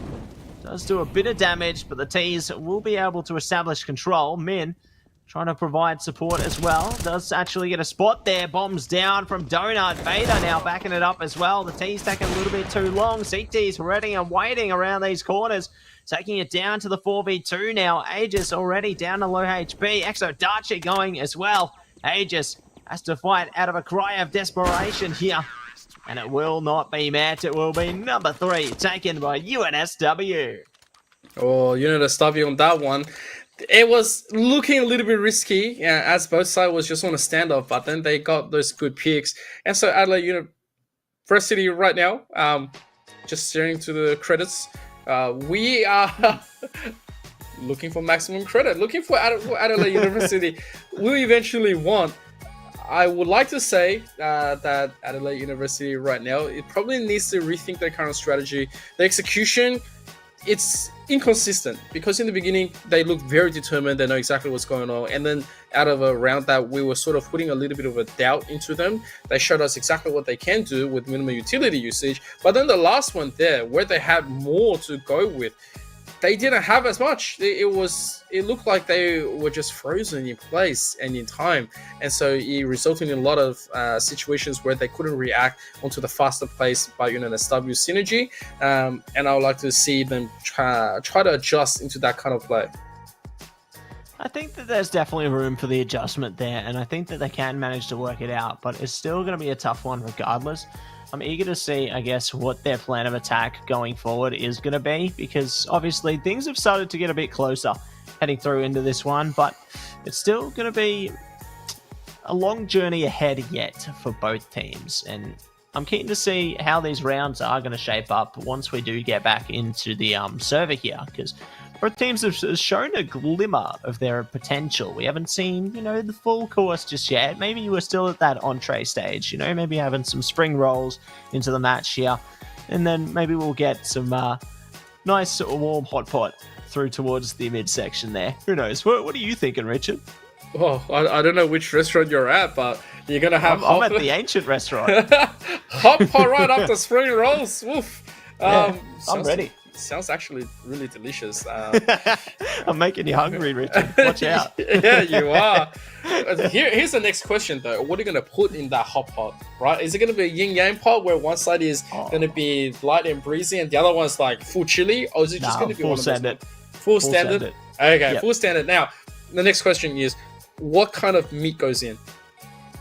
Oh, it really depends. You can have a bit of beef, bit of everything, really. I'm happy to go with a bit of everything in the pots that I have. I don't know. What about you? I don't know, man. I've gone the more traditional style is vermicelli noodles, wagyu beef, obviously place and place worth of lamb, and then topped up with some seafood and noodles. Yeah, you can't go wrong with a bit of noodles. I like a bit of udon noodles sometimes, personally. But speaking of meals, looks like the best meal is back on course. The ancient meal. Straight into the game now. As we dive into round 7 here. Teams ready and waiting around these corners. Juan pressed up towards a triple there. We're going to see if they can get some intel. Dead Set might have to have their eyes peeled as well. Aegis ready around this corner. Just one little peek, and it could be peekaboo, I see you. Time to go bye-bye. Still, they've got a good territory established for themselves. If the T's focus up A, they've already got someone pretty close in enemy waters. Might work out wonderfully. Their true focus is going to be B, though, so it's good they've got the straggler there, just to allow the CTs not to have too much defense, but ultimately they do lose 2 players in quick succession there, so the CT is going to have a good advantage to start. Smoke's already coming out, and Vader going to come out on top as well. Kill after kill. It's going to be Exodachi, the last one to fall, and 5 go to UNSW. So, looking alive. There you go, looking alive and staying alive right now at Adelaide University without that much of an economy. It's probably going to be staying on that eco side. Thinking, if we get any formal plant, that should be quite good. But currently, most of them is just going to file straight in for that B side. They don't really care. And so, 2 things can happen. If utility ranks supreme and it's going to work out in the favor, they can come out and potentially get Vader down. But, it's Gibbs and Vader quite stable here. Exodachi is going to be gone for the second. The bomb right in front of them. That's going to be a little bit of a problem. Ricky's Chicken swings out for the save. But the bomb is still just outside. And that's put all their plans of rushing into the side completely away. Yes, their plans are going to be taken apart before they can really even begin here. Leaving our 2 T's isolated and cornered through towards Church and Cave here. The CTs looking to try and close in on them. Shug and Ordinatus ready and waiting around these corners though. They've got good tight angles, just under a minute to go now. CT is trying to get them out of there. Slithers of damage coming through, but still going to be really, really tough here. Good shot coming out from Shug, or going towards Shug more rather. Ordinatus will be traded out as well. So, number 6 for UNSW. Adelaide now going to be on to a bye. So, let's see if they can take this one to the stars. It's been a tough one yet, but I think they've got that potential in them to take at least a few more. Yeah, things hasn't really been working out for them, but Adelaide University do want to at least make a little bit of a claim. So the buys are in, they have all their AKs, utility is superb, and it's going to be that full stack into A. So if UNSW take control of this situation, despite they have the double orb setup, and really walk this one through, that could be very dangerous, but Dead Set has already called it in, and so the reaction is going to be coming in. Dead Set is good for the 1, being pushed out from the side, looking through the flames. His teammate is here as well. Ming cannot see anything just yet through all that smoke, but they know exactly what should be happening. Shug not long for this road as well. And so coming into this one, I guess you're just trying to at least fend this one in through the donut, but that's just not enough. Exodachi is the final member. It's good for the 1, and that is going to be it. The power of the AWPs has been holding on to this A side for the beginning, and he will keep on holding until the end.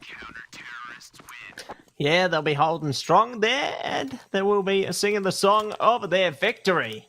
Taking number 7 in their favour. Adelaide still going to have a bit of money behind them, though, so should be able to meet them eye to eye here. We'll see if they can manage to take a round of their own, though, as they try and zone things through middle. Do have some players playing outers as well. Min going to be flashed out. Do allow their teammate Juan to go down in the process. So Min tucked away in Donut can easily provide support towards the A site, but if Shug catches them just like that, that's going to open up the A site a little more, and this could be a tough one here. Even more so, Dead Set is out.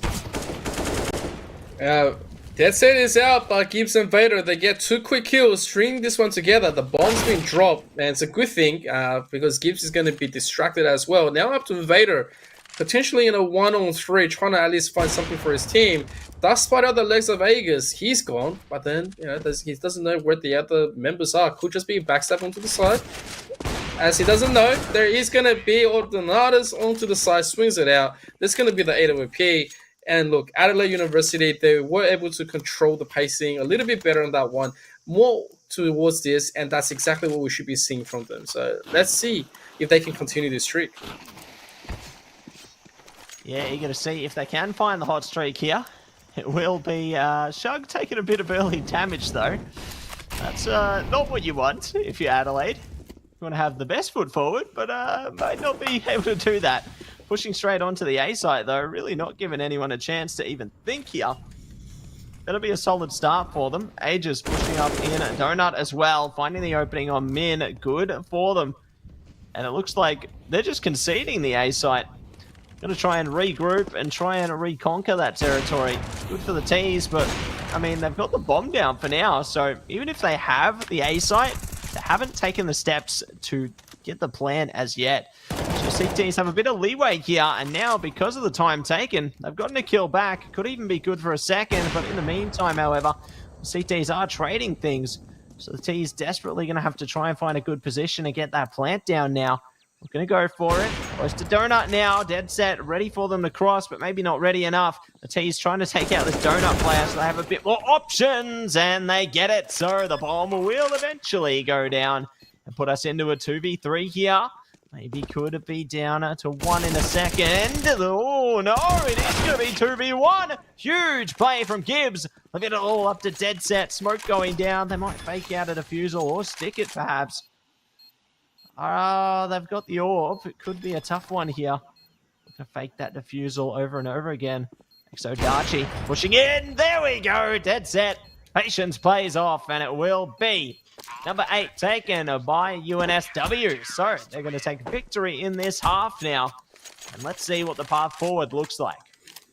That fight was very scuffled. But yeah, one has to be surprised at why Adelaide University took so long onto planting that one. It gave so much more room for UNSW to try to make a crack on the retake and to force mistakes. But hey, look, Adelaide University, at least they were able to at least get the objective. It means that they have the buys. Utility-wise, it's enough to at least win out a whole site. And look, UNSW, they're going to be happy with it. It's just that, it's a little bit of a surprise to see what's going on at the attempts is happening, and UNSW, they're investing only the one member most of the time onto the side. So Juan is making it work, but he's going to be closed down by Shug.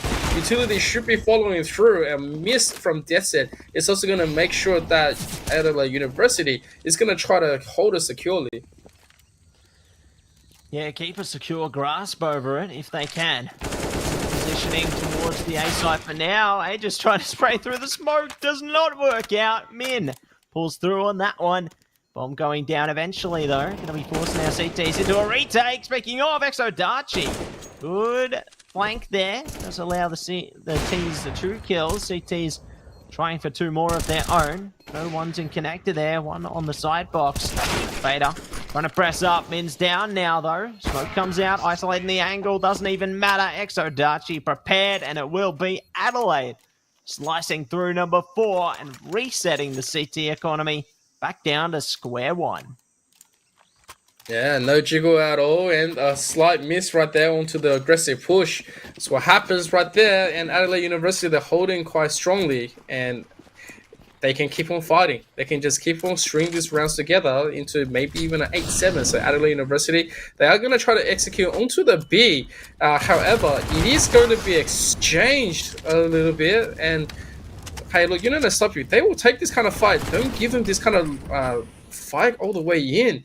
And as they are slowly creeping in, the superior numbers is good and it's going to work out. Now it's just going to be up to me, but that beginning could have definitely went bad for them. And Ming slowly is just waiting for the smoke to dissipate. Getting 1 kill and getting 2! Hang on a second. He is going to keep running. Aegis is going to be checking him with a flash. Oh no. Now he's got an AK. 1-on-1 against Shock. Oh no. He takes the 4K and clutches the round. That is absolutely unreal. Absolutely incredible stuff coming through from Min there. I thought that round was done and dusted, but no, Min certainly proving us wrong. And it will be UNSW taking another one in their favour. Adelaide gonna be kicking themselves over that result. 2 more rounds to go in this half though. Let's see if the T's can recover as they press up to B. Fire in their way, they don't care today. Shug goes down. 1 for 1 there. Vader looking to play through the smoke, finds the bomb carrier. He's putting some smokes of their own down as well, just trying to zone the T's out. Vader's out of here. The T's are looking to go for a plan off that one. Oh my gosh, Min! Finding the spray though, dead set as well. Looking to see if they can catch Ordinatus. Yep, there they go. So it will be kills taken, round taken, and double digits for UNSW here. Perfect outcome. Last round of the half now, though. Bomb going down does give Adelaide a bit of leeway, a bit more money to come into it, but still, it's not going to be the best outcome for them.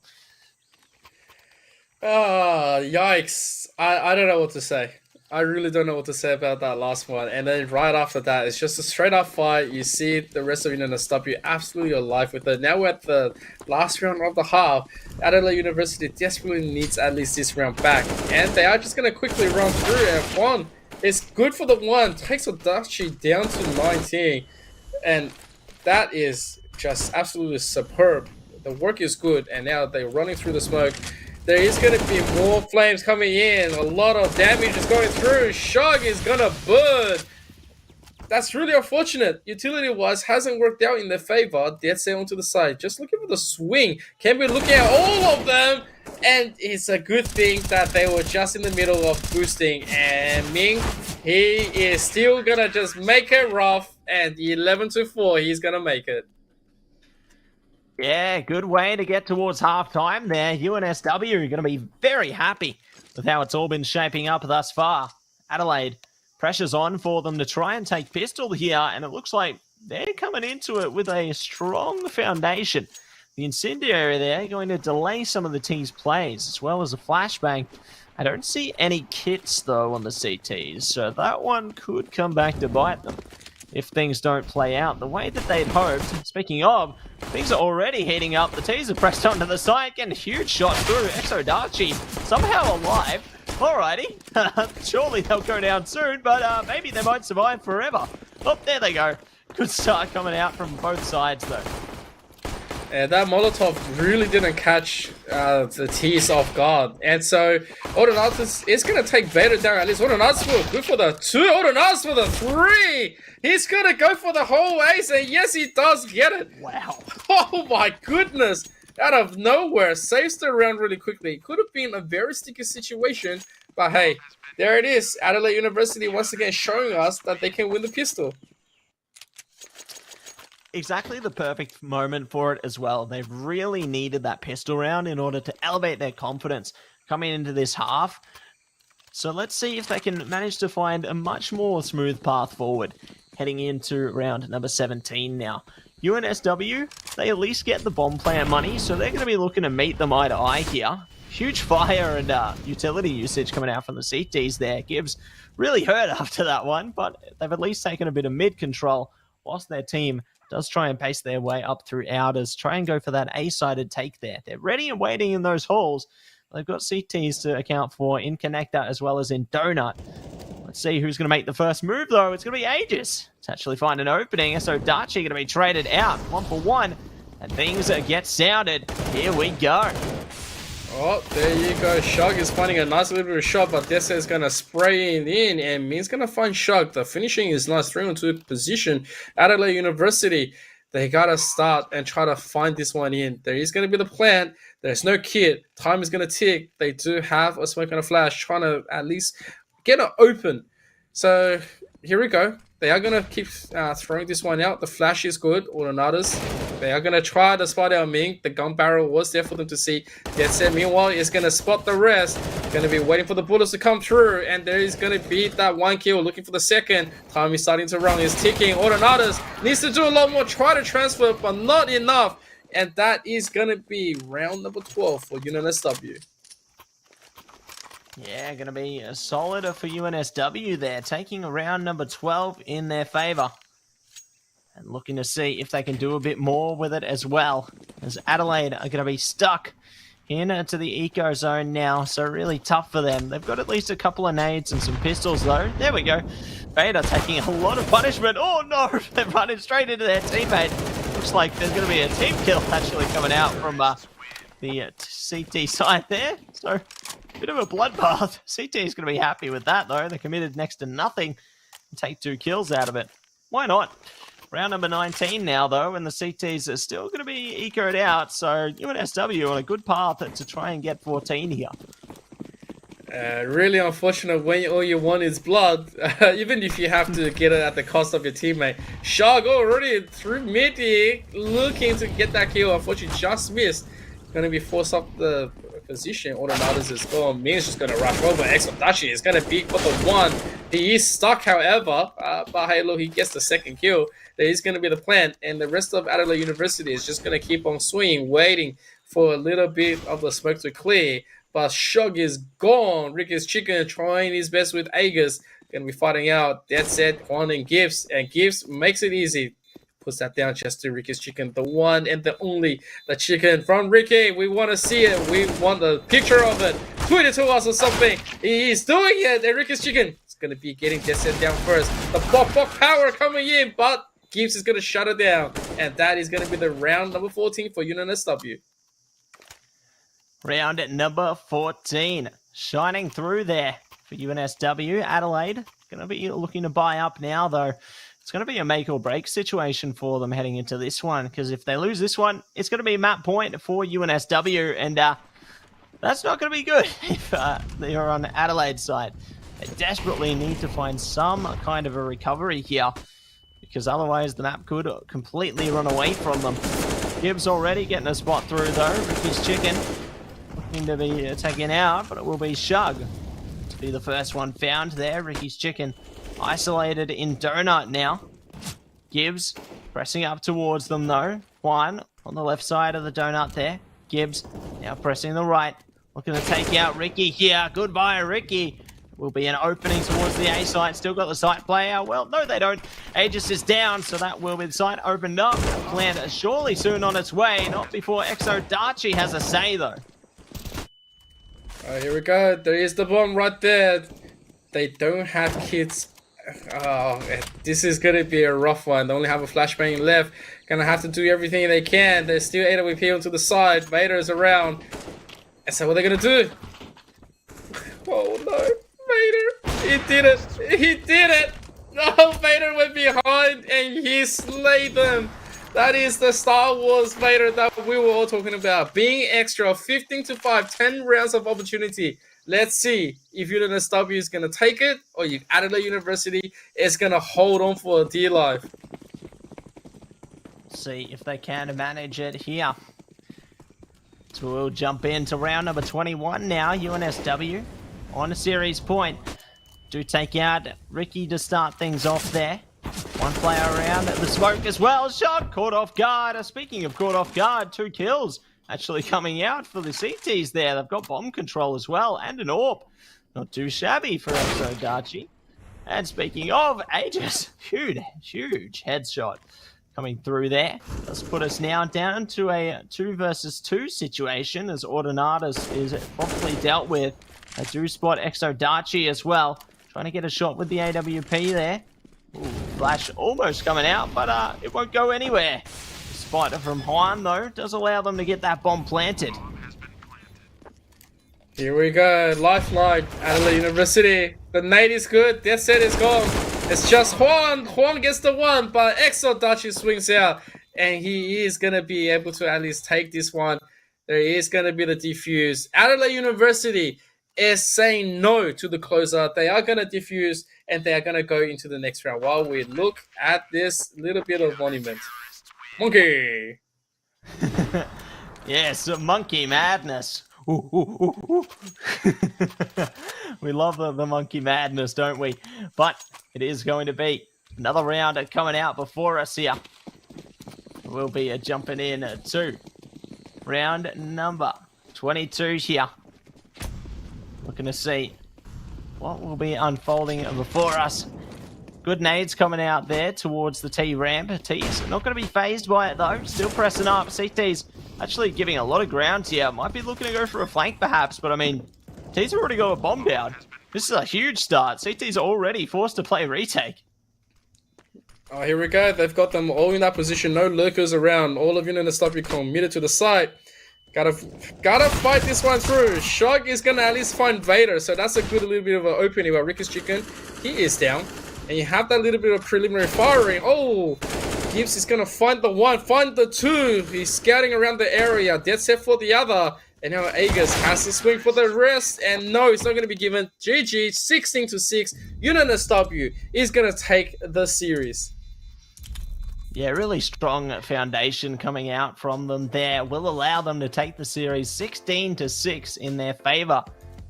Seems that they've had the full course meal and they are satisfied at the end of the day there with how the restaurant or the map of Ancient went for them. So great stuff coming through, heading in to that one.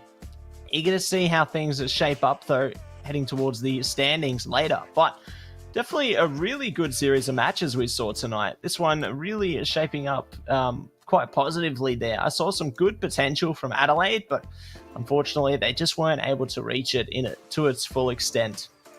I think Adelaide University has started to improve more and more, especially since when we first started with them, right? This is the 5th week, and they're starting to take more solo confident rounds. There were some rounds where, obviously they could have done a lot better, but then Adelaide University's current team synergy is starting to come together. They're starting to show a lot more of what they practiced. And I don't think Dion was playing tonight as well, because Dion's usually their AWPer, who can do it quite well. Yeah, so missing their primary AWPer probably might have hurt their chances just a tiny little bit, but then, the rest of Adelaide University has been able to come together as one. And so if we quickly look at the standings from today, you will notice that, there's obviously going to be a lot of changes, a lot of different things. We saw the, what do we have? There we go. Thank you so much. So there's RMIT taking against UAM 16-5. You have the unfortunate FA from Swinburne against Monash. And then you have 16-7 where UTS takes over USYD. And you have 16-6 where UNSW has done just then to Adelaide University. Very, very fast matches. Really good stuff coming in from all sides.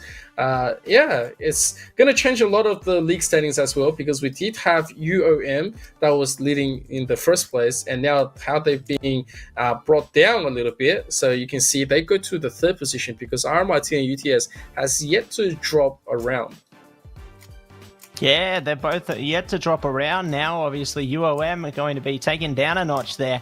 So we did have top 3 who were uncontested, but since RMIT did manage to beat UOM, there will be only 2 teams undefeated as now, and RMIT will be taking that lead position just based on a round difference alone. So eager to see how things do shape up when those teams may eventually face each other. Could be next week, who knows? I'm keen to see it regardless though. But one more thing we're thinking of, I think we've got some sponsor reads to do right now, Richard. So I'm going to take it away right here, right now.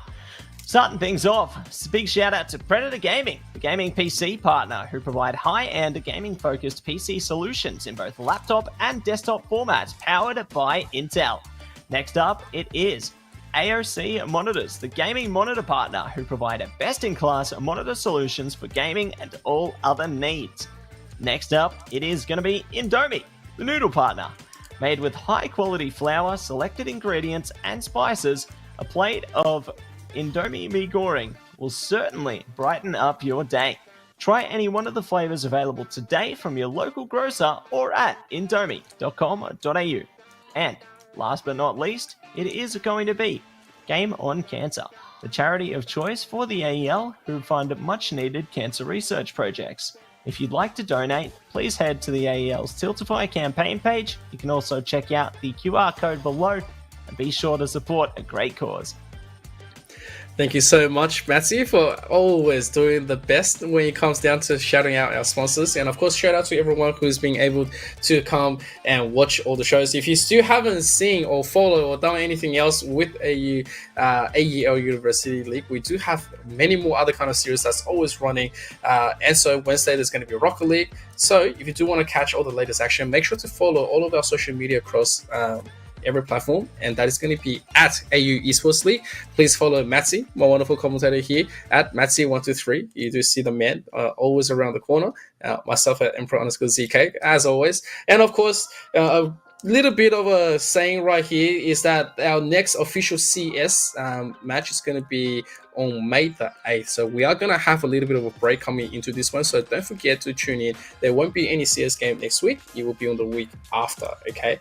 So that's going to be quite important. And yeah, guys, that's going to be it for us. We hope you had a lot of fun. We thank all of you for being here. We thank our production, and we thank our observer for always providing us with the best of the best content for us to be having a very smooth journey for tonight and casting away. But we hope you had a great night. Have fun, take care, and we shall see you very soon. Good night.